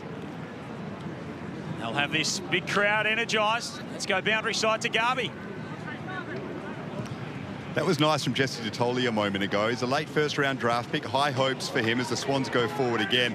He came to the bench a moment ago, though, and he was a bit frustrated. Only the 8 touches to his name. And I'll just let this play unfold. He just went to the coaches and kind of raised his arms, like, what do I do to get in the game? And Adam Kennedy said, get the headset on, let's have a chat. And next bit of play, he's influenced a goal. Love it. Great to see from the youngster. As you mentioned, Garby, talented teenager Jesse Detoli, just the 3 games at AFL level, none this season. Keeps doing stuff like that. He'll be well and truly in the frame. Trevally has started to get busy for the Saints, seeing it plenty across the defensive half. Richardson. Good entry. And we know that Isaac Keeler's got a big leg. He'll kick from 45 out here to try and tie it up again. Yeah, you won't need maximum effort on this after his opener from 55. You almost half swang at it. Good thing about this is when you're on the ropes, you can panic. And they didn't panic going inside 50. They lowered their vision. Kilda there positioned himself well as a key forward. Let's see if they can get the maximum reward for this one. 5 goals in a row at the other end of the ground. Can Kilda and the Saints hit back? Leaking left and across the face. Well, they'll be looking for a response. Brendan Goddard, 3/4 time, will be saying, right, just got to stop them in transition. It's hard because they get overlap run, they get weight of numbers. They're a fast ball movement team. Very hard to defend when they're on home. 5 goals in 8 minutes shows that absolutely for the Swans. Barrett kicks inside the 50. Richardson almost brought it down. Again, that trademark forward handball game. Warner bustles his way through for Sydney. Ball spills out the back. And Corey Warner's there to lay the tackle with Peters and not allow Butler an easy exit. Sometimes they just handball to grass because they know that they're good enough to mop it up and transition and get it out. That's just the confidence of the Swans. You can see their handballs bottom right of screen. So clearly love a handball received to make the play, overlap, get transition fast. Good enough, and generally they have the leg speed to make it work as well. They do, and they've got angles. Yeah, it's a really damaging game style. We've seen it at AFL level, and it's obviously filtered down here to VFL level. Nick Malcheski coaching them very well. Back to the club this season. Nick Malcheski, of course, a premiership hero in Swans colours. So Jesse Detoli front and square in his number 9. Throwing on the boot was Dolman. 23rd player today out of the Oakley Chargers for the Saints. Got cut by Oakley at the start of last year, Archie Dolman, and earned a combine late in the season. Had 32 and 2 for the Chargers last week, so brought good form into today. Just a couple of disposals for his afternoon on his VFL debut. Clark and Travalia sorted out along the boundary. Travalia gave it to Clark, who walks the tightrope, hands it off to Henry. Liam Henry from the pocket. Across the face. And out of play.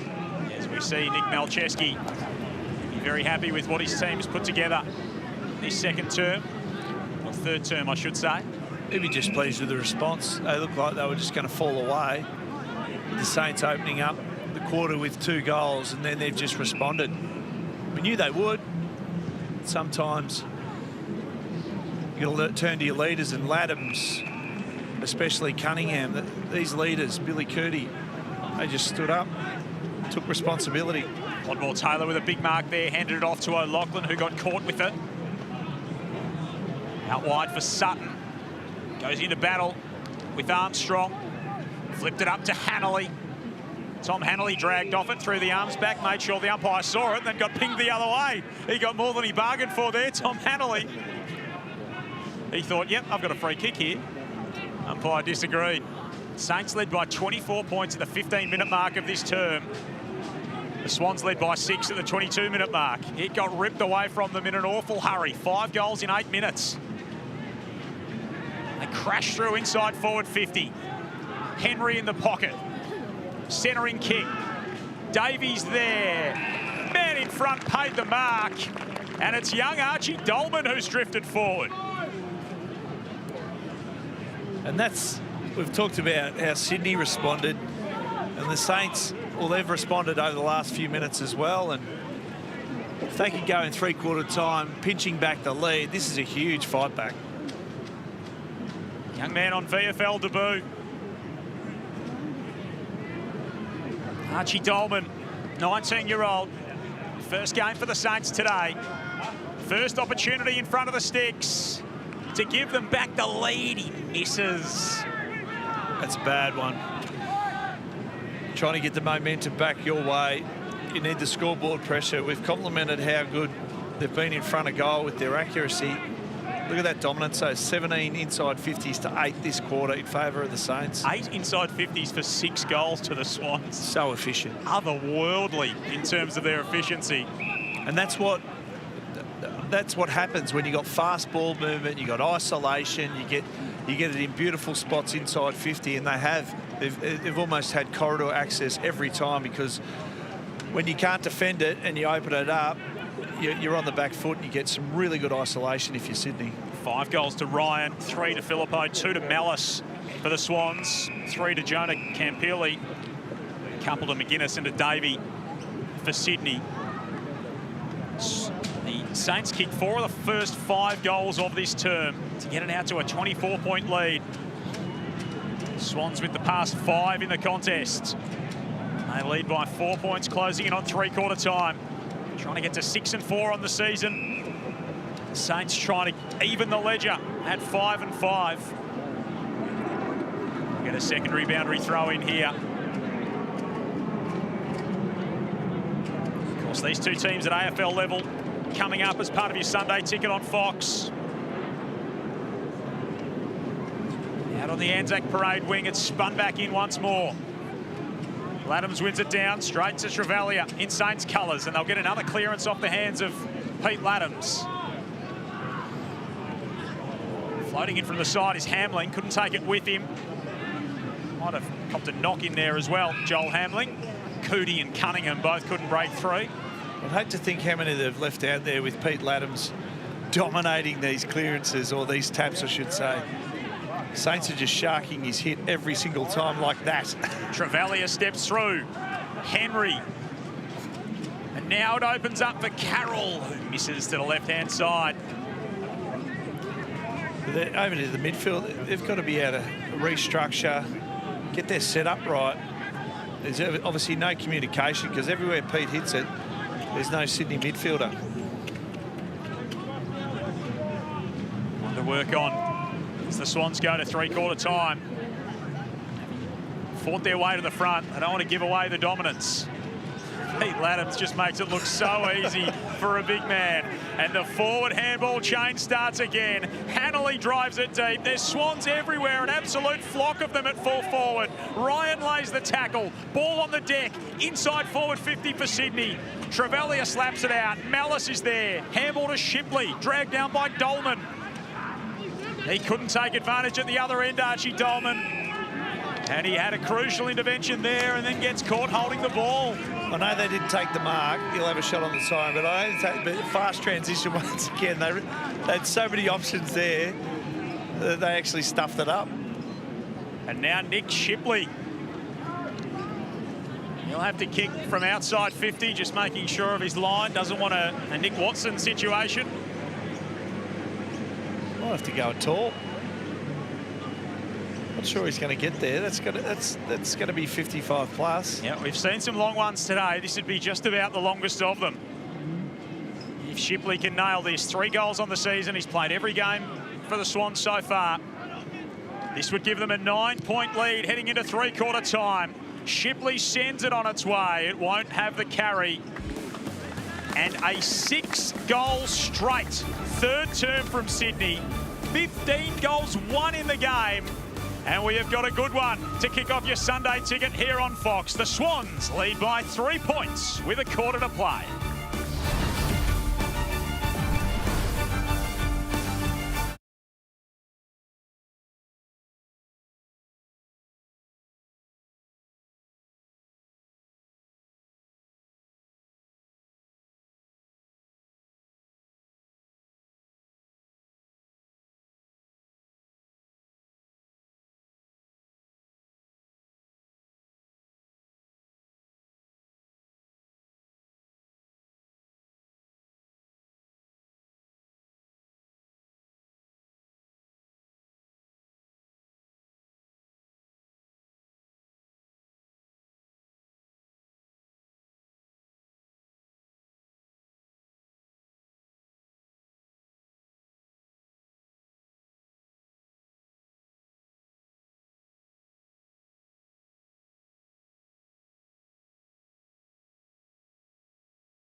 Swans at their scintillating best in that 3rd quarter. 6 goals straight, 15-1 for the day.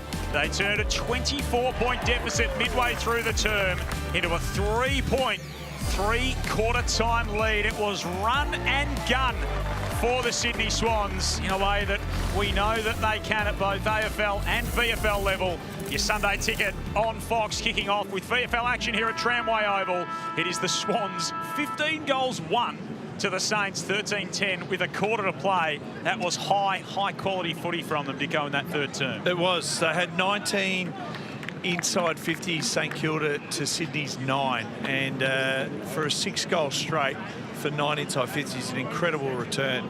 But the Saints came out of the blocks at the start of that third quarter. They kicked 4-4 for the quarter, but Sydney were the one that responded best, and Pete Laddams had 11 disposals in that quarter. I mean, he's a leading clearance player on the ground. He's single-handedly in the middle of the ground holding Sydney together. And I'm loving the fact that, you know, he's come back to VFL level and responded. Yep, absolutely, as did the Swans, which their coach would be very pleased with. Nick Malcheski, he is with Daniel Garb. That he would be. Nick, so many momentum swings in this game so far. How do you control enough of this last term to ensure you win the game? Well, it's like I said earlier, we gave him 42 uncontested marks in the first half, and then that quarter we gave him 12. So I feel like if we can stop that and then get our game going, I think we can win the game. Adam's having a huge influence. They're starting to shark a few of his taps, though. Have you spoken about that? Yeah, we did speak about that at three-quarter time. So just making the right call.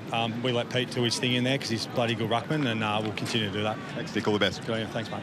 So Garby there with Nick Malcheski. It'll be a watch to see how the Swans midfield works to Laddams here in this last term. Well, they're just not on the same page. I said it time and time again. He's had 6 clearances himself. He's like, if you blokes can't get it, I'll take matters into my own hands. And it's just communication. He's hitting it to the spot, but they're obviously not getting there. And the Saints have been sharking his hit, and especially in that third quarter, they helped themselves to about 4.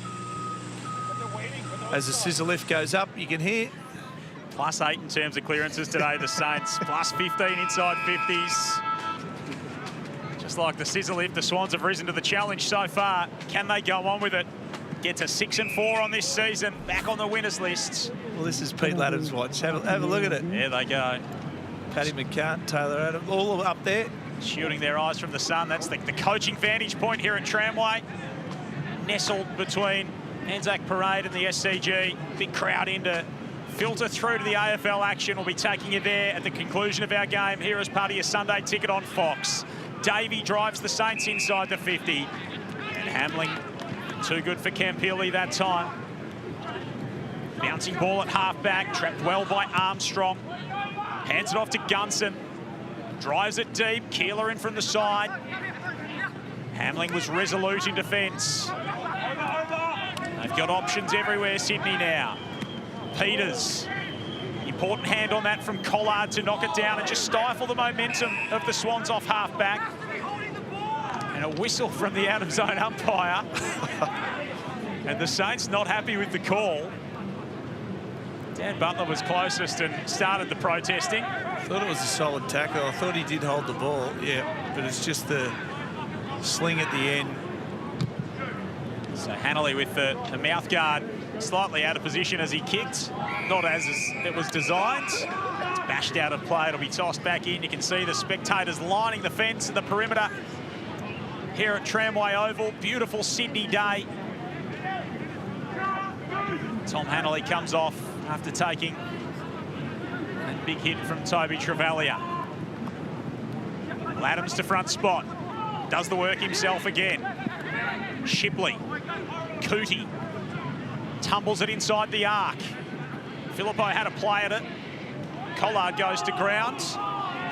Coming over the top of him there was Jake Sutton. And the tackling pressure awarded. Once again, Pete Laddams, clearance number 7. Takes matters into his own hands. Sydney maybe draw first blood here in the last quarter. Collard went to ground and Jake Sutton looked like he was sort of doing a bit of a Harbour Bridge impersonation over the top of him. Bit of downward dog. Something like that. Bit of mobilisation. Already got one. Has Sutton kicked one in the third term. Kicked 2 last week. Couple of appearances so far for this Swans team in the VFL. They haven't been beyond 6 points in terms of a margin all day before now, as Sutton gets them going in the last term, and the Swans are out by 9. Well, Jake Sutton, he's had a good afternoon. He's been in some really important moments in this game of footy. See here, as you said, Sydney Harbour, but as soon as you bring that ball in, you're in real trouble for hatching it, holding it. And Sydney draw first blood with this one. And you can only imagine what the Saints will be thinking right now is, we've had the lead for the majority of this game of footy. What's the response have we got? All starts at the clearance. See Brennan got up there. Be intrigued on what he can throw at Sydney now. Kind of response can his leaders deliver? It's been those in the middle of the ground, the likes of Dow, Clark, these guys who've got them going when it's worked for them today, the Saints. Laddams nudged Dodson out of the ruck contest. So the big South Australian will have it from the top of the defensive 50. Well, little delay in play here means you got more than enough time to man up, set your defensive structure. Shouldn't be an easy ball here, should be a long one. 17 touches, 29 hitouts last week. Last year when they played the Swans, Alex Dodson had 29 disposals and 10 clearances. He's been putting up some big numbers throughout the course of the season. High entry, and that is cut off beautifully by Kai Gibbs. See there, they've intercepted well today, the Swans.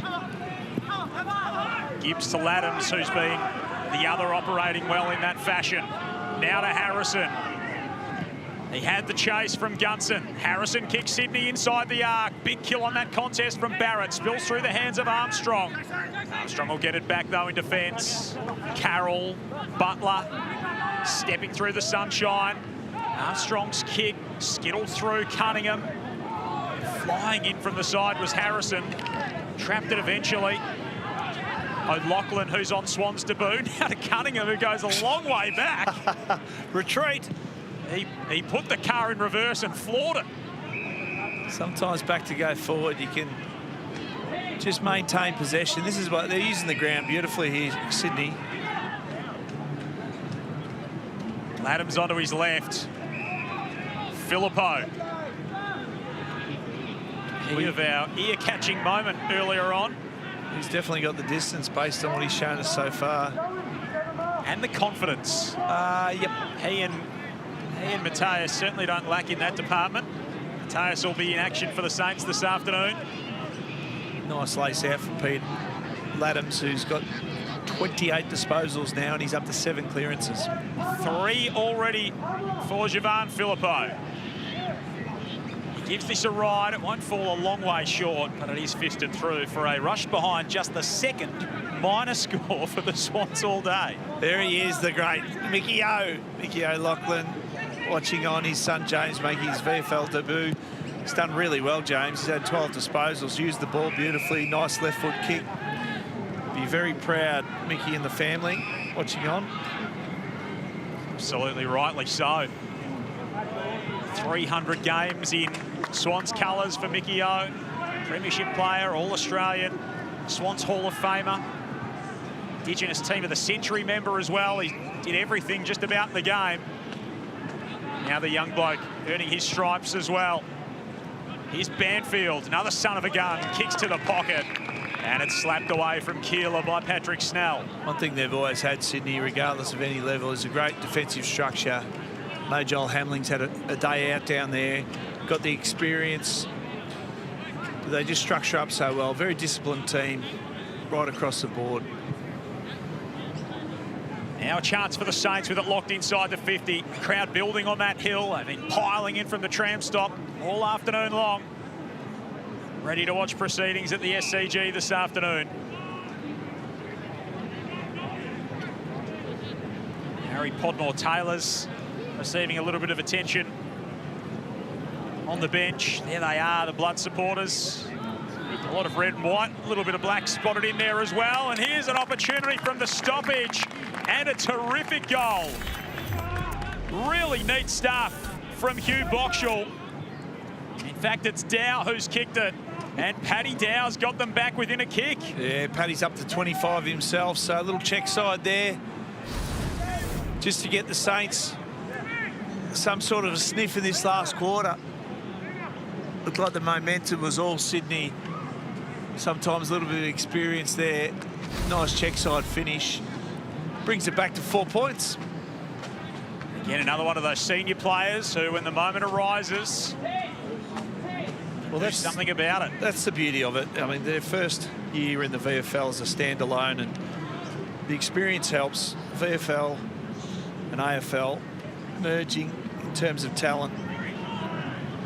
Goal apiece here in this final term. Warner drives it deep. Ryan came over the top.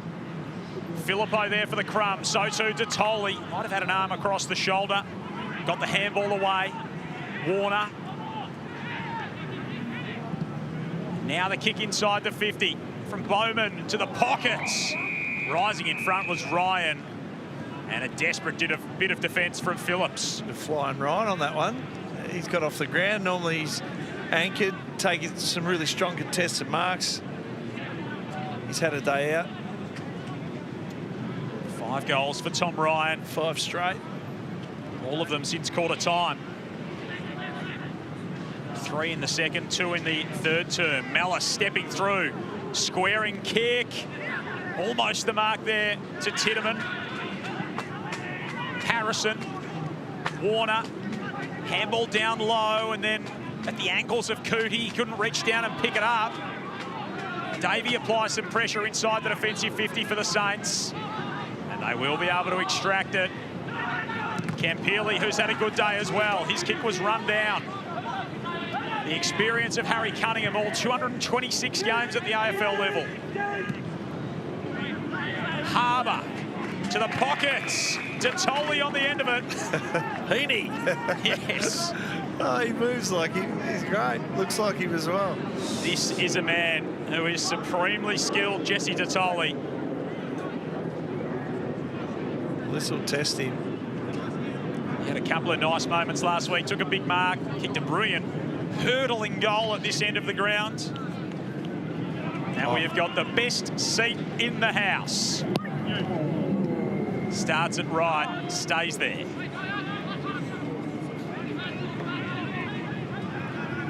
Just dangerous when they're ball in hand through the arc. Sydney find that uncontested mark inside 50 once again. So we've said it all along. It's only 5 points here, and the Saints have played such a good game so far. They've just got to be able to capitalise, because Sydney will just keep coming at you and at you in terms of their attack and ball movement. And all of a sudden you wonder, even though they've kicked 16-3, they've had a couple of chances, the Swans, and whether it might come back to hurt them. Barrett fished that one toward the boundary line. He's been involved in some of the physical stuff today, James Barrett.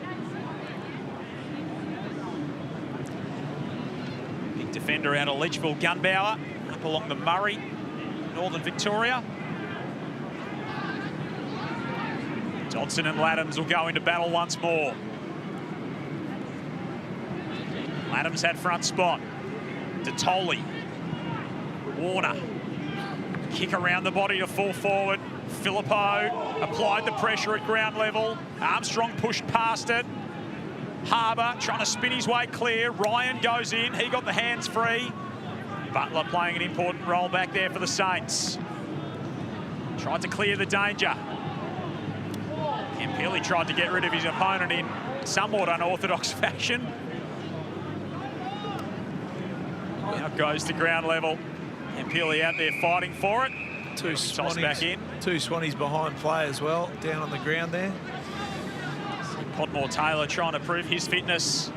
Beautiful day, sun streaming in here at Tramway Oval. Beautiful old retro Swans long sleeve kit on the outer side there as well, in the background of our shot. Snell intercepts for Sydney away from the stoppage. He's so well set up behind the ball. We always talk about their attack, but sometimes we can forget how good defensively and structure-wise they are, Sydney. Very patient team. They've got gears. Just got to be onto it with their handball game, how to shut them down. Keep your pressure applied, maintain some rage. Geez, Laddams had a day out. This is his 30th disposal, 7 clearances, leading clearance player on the field. 7 marks, 6 inside 50s, 3 tackles. He just racks up numbers for fun. He's a walking stat line, Pete Laddams. He's incredible at finding it. He just puts himself, must have a huge engine because he's covered the ground so well today. Harrison's been really good for the Swans as well. Deep entry here. And the Saints had good representation in the air. So they're holding up in defence at the moment. St Kilda. A 6-goal third quarter from the Swans. There you see Tom Ryan central to it all. Adams throws his left boot at it somehow, almost out of mid-air, and sneaks it through for a minor score. He's up to 31. We're on Ladham's watch.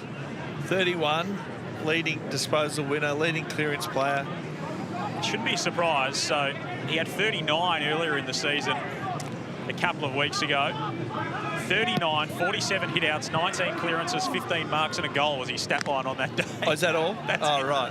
That would take a lot of rucks, about 5 weeks, to beat Ladham's 4 quarters. And still can't get a run ahead of Brody Grundy. Yeah, a bit like Hayden McLean, who was just kicking goals for fun at this level and couldn't force his way in, stuck on 99 games for a few weeks there. James O'Loughlin cruises past, measures his left foot kick up toward half forward. Trevally has been good for the Saints today. Takes some heart out of his performance. Knocked away from Mellis by Clark. Mellis goes back in, throws himself at the footy. Trevally smashes it back the other way, and it falls into the lap of Richardson. Well, he's certainly got the journey. Richardson, he had a shot here in the second quarter and went left. Then he had another shot 5 minutes later. It went right. So you'd anticipate on the learning curve, Joel, that this one would be arrow straight. We've seen it all from Billy so far today. Don't let me down, Billy. A kick to tie it up.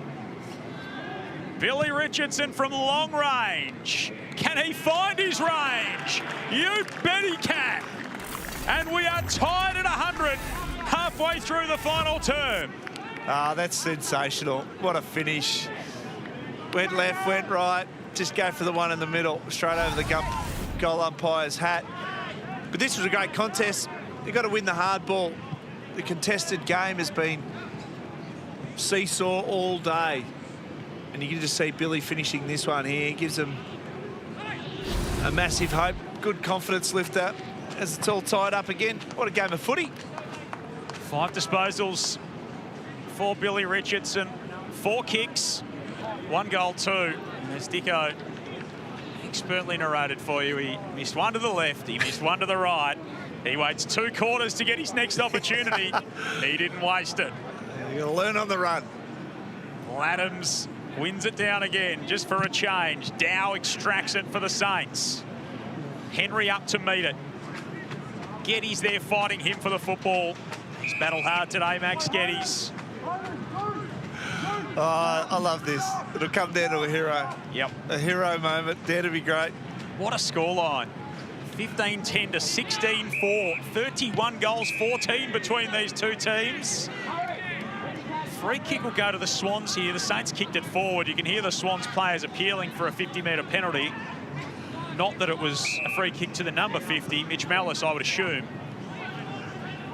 So Mellis takes and kicks it wide to Geddes. And this is all the planning during the week. This is, okay, scenario time. We're tied. They're going to try and possess us. This is what, behind the ball, we're going to set up. Try and get this ball back. Snell gets onto his left boot, sends it wide.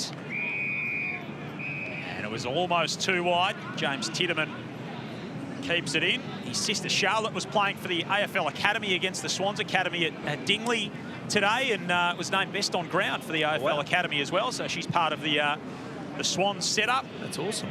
So talented young footballers coming through the family, both James and Charlotte.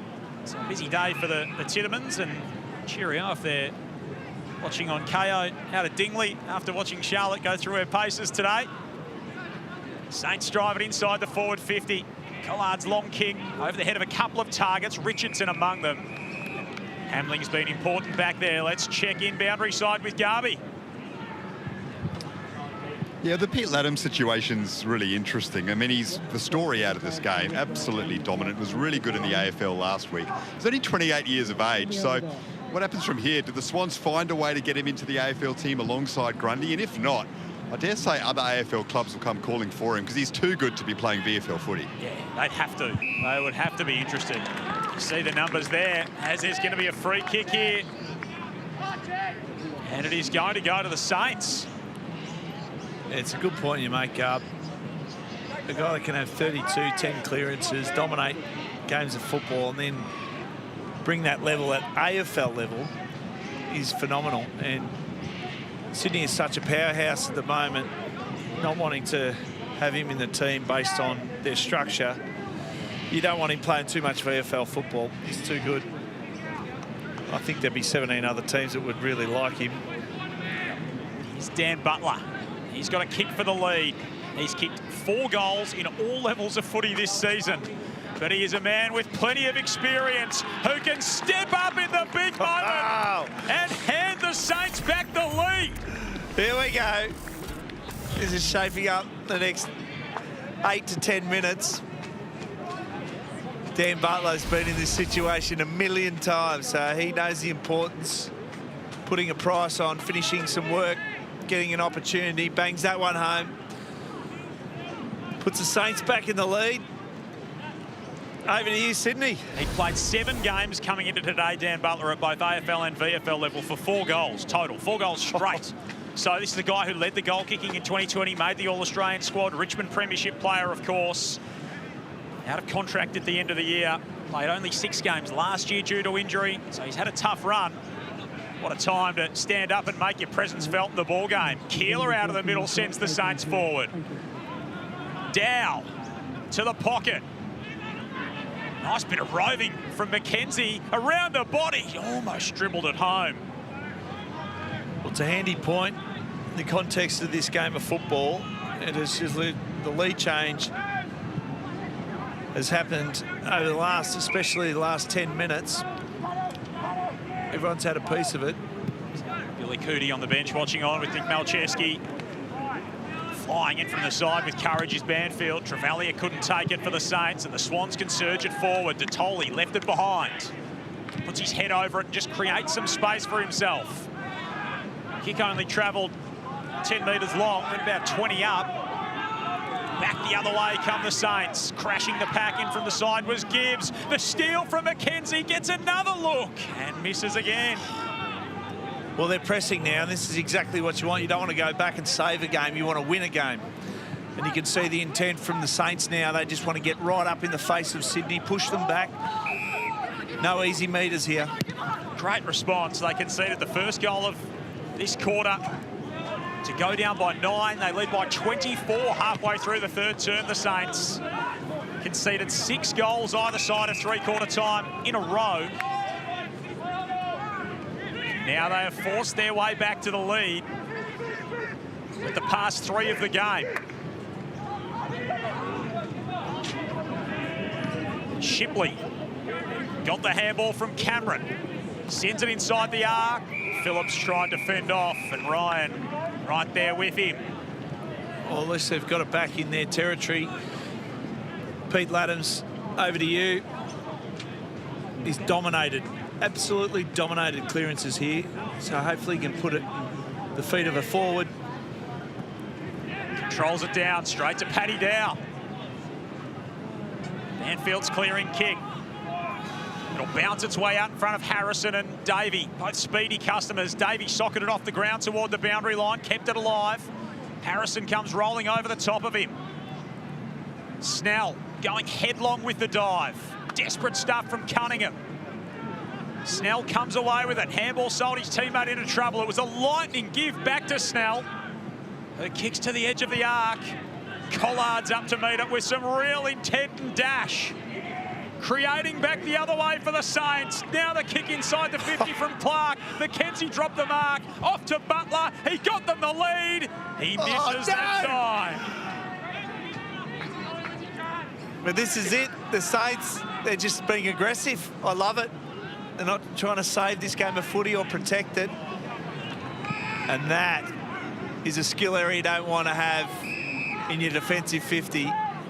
Over to Liam Henry. And the pressure starts to mount. Brendan Goddard, you can see and hear him barking the instructions. Liam Henry, one of a handful who got omitted from the senior team. Kicked a goal in the opening term, the second of the game at the 6-minute mark that gave them a 12-point lead. This will really test the trip for a 15-point advantage. Henry sends it long, Campilli up in front. And the Swans go straight back into running mode. He kicked it up the chimney. He was looking for some breeze when there wasn't any. Filippo off half back.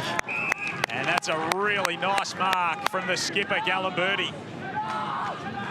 Yeah, they might want to take a little bit of the heat out of this one. You can see Brendan Goddard's just screaming out, composure, composure. 3-1 in the quarter the way of the Saints. As O'Loughlin steps across the boundary line and gets a shove for his trouble. They will kick themselves, though, Sydney, if they go down. They've had clear dominance through the middle of the ground with Pete Laddams. But St Kilda have sharked their heads. They've won the clearances convincingly. 1-3 in this last term after they kicked 16 goals, won their last 3 scoring shots, all behinds for the Swans. Another clearance from Pete Laddams. Wow, up toward half forward. Detoli comes over the top. Couldn't take the mark over Gallimberti.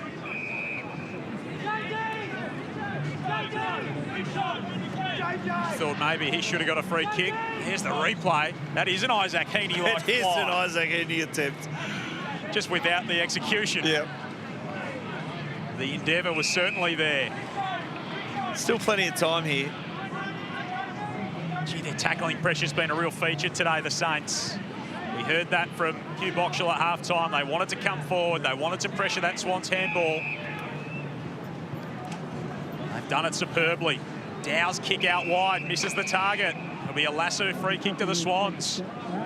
So the door remains ajar. There's certainly time. I won't die wondering that the Swans kicked 5 goals in 8 minutes in the third quarter. And that's a poor kick. The turnover, and McGuinness, who kicked a couple at the other end, intercepts there.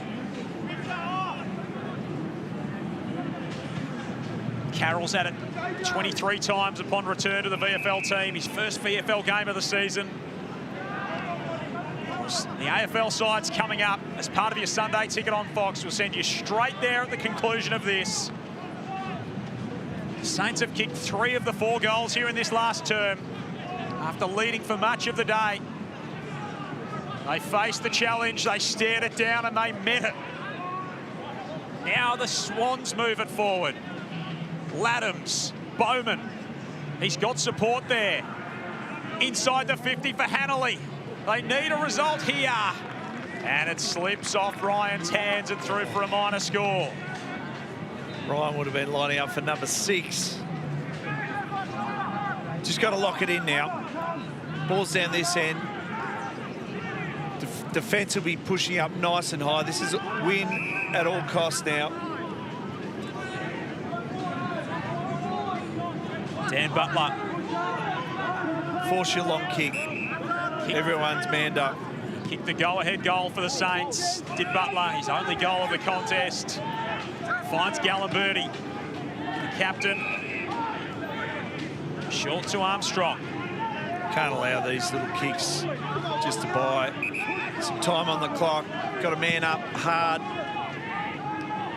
The Irishman sends it high up the wing. Campilli read it beautifully. He stared down the ball and the sun. Whips it inside the 50. Saw the man out the back. McKenzie running onto it. He just couldn't get there. And he almost got pushed into the line post. Straight into the ropes. Now this might be last roll of the dice. He's still in the ropes. He's like a barramundi, he can't get out of the net. Oh, no. That's not good for Bailey McKenzie. He's still there. He needs someone to go over with a fishing knife and cut him loose. Maybe one last roll of the dice for the Swans. Deep entry. Ryan out the back. Malice! It had to be Malice! He's led them all season. He gets his third. But the siren beats Sydney. What a thriller. And the Saints winning march continues.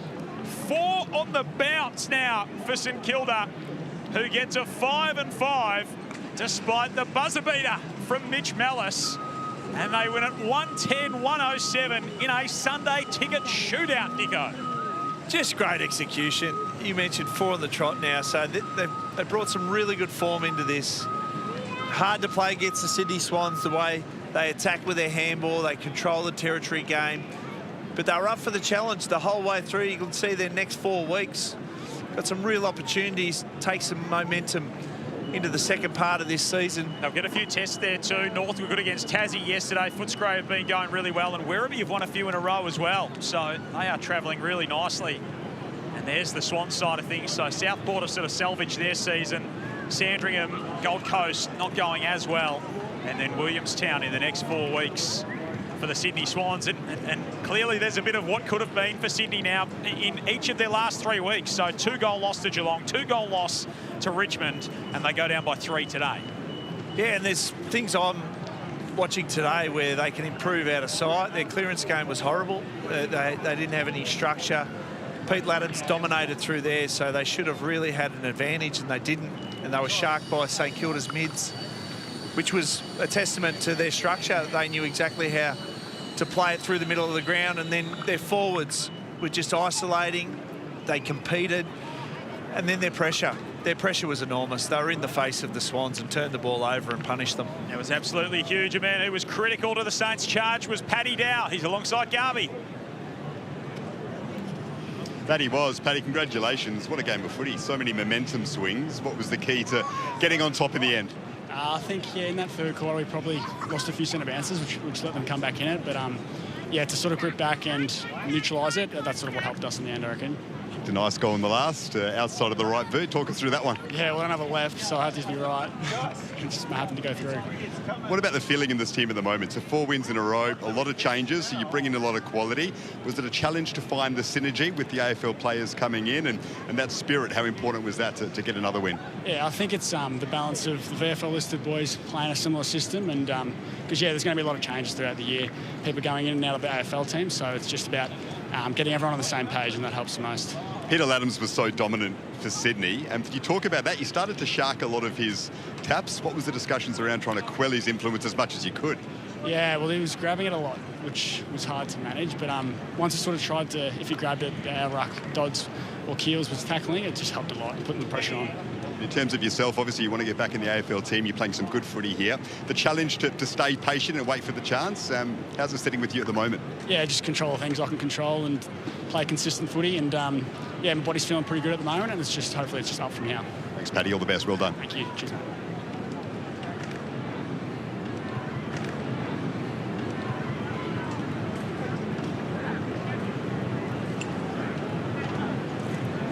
So a great result for Paddy Dow. 30 disposals in the end. He kicked that late goal, Garby reference, 5 inside 50s.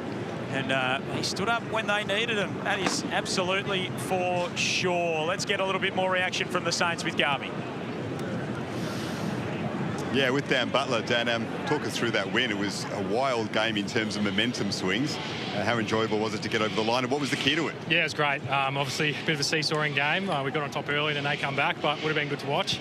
But BJ just wanted to stick to our brand and system in the last quarter, and we were able to do that.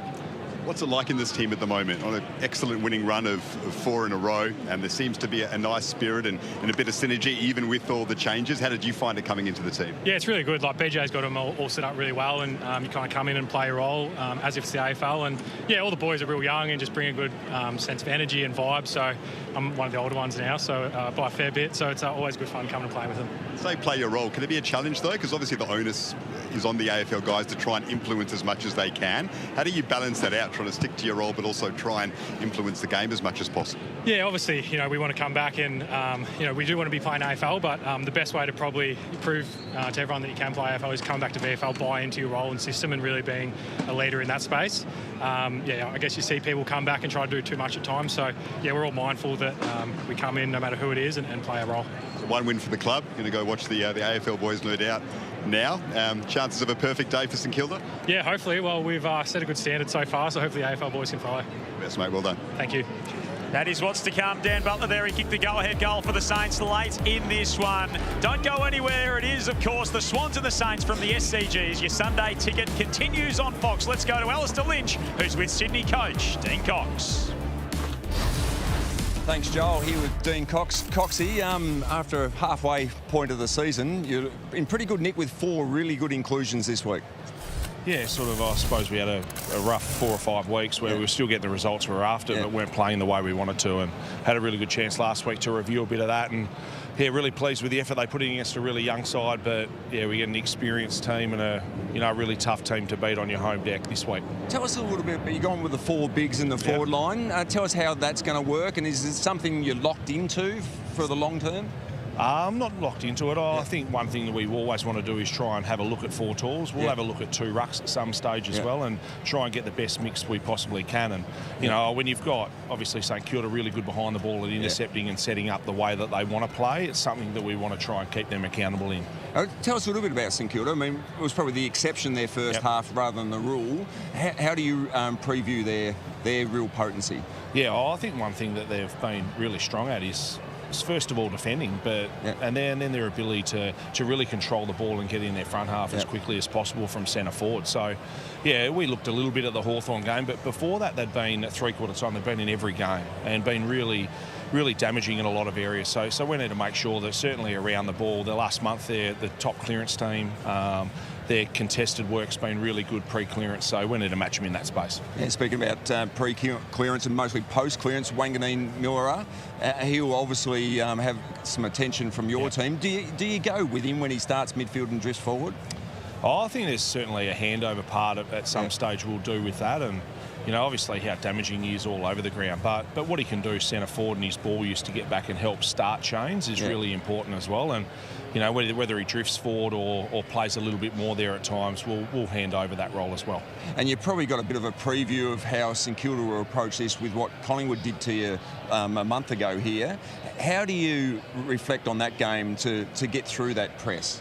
Yeah, I think one thing to still do what we do, but we want to make sure that we've got multiple avenues to the way we want to move the ball, but also if sides defend us. So we've spoken at length, we're not the finished product. We also want to make sure that we test ourselves in multiple facets of our ball movement, and no doubt again, St Kilda really well drilled, disciplined, defensive team will give us a different challenge which we have to take. No worries. Well, thanks for your time and all the best today. Thanks, Amy. Thanks, mate. Cheers.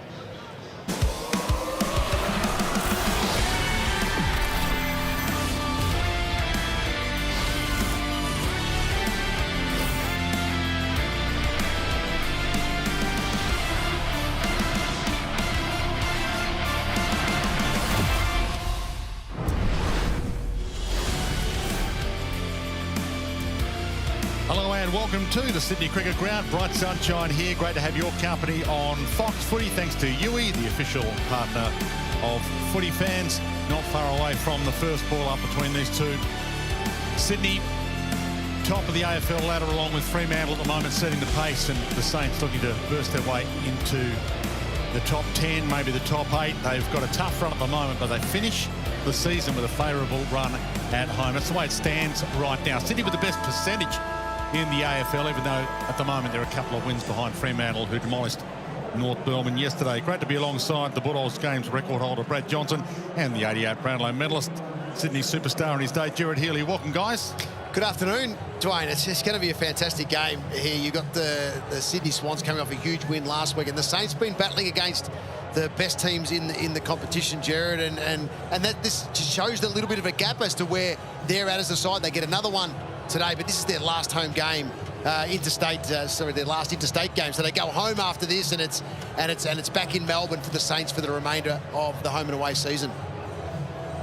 Can't deny the Naz factor, John. Cannot deny the Naz factor. And when he plays at his absolute best, they are a totally different team. So I think every Saints fan and every footy fan just desperate to have a look and see how Naz goes this afternoon.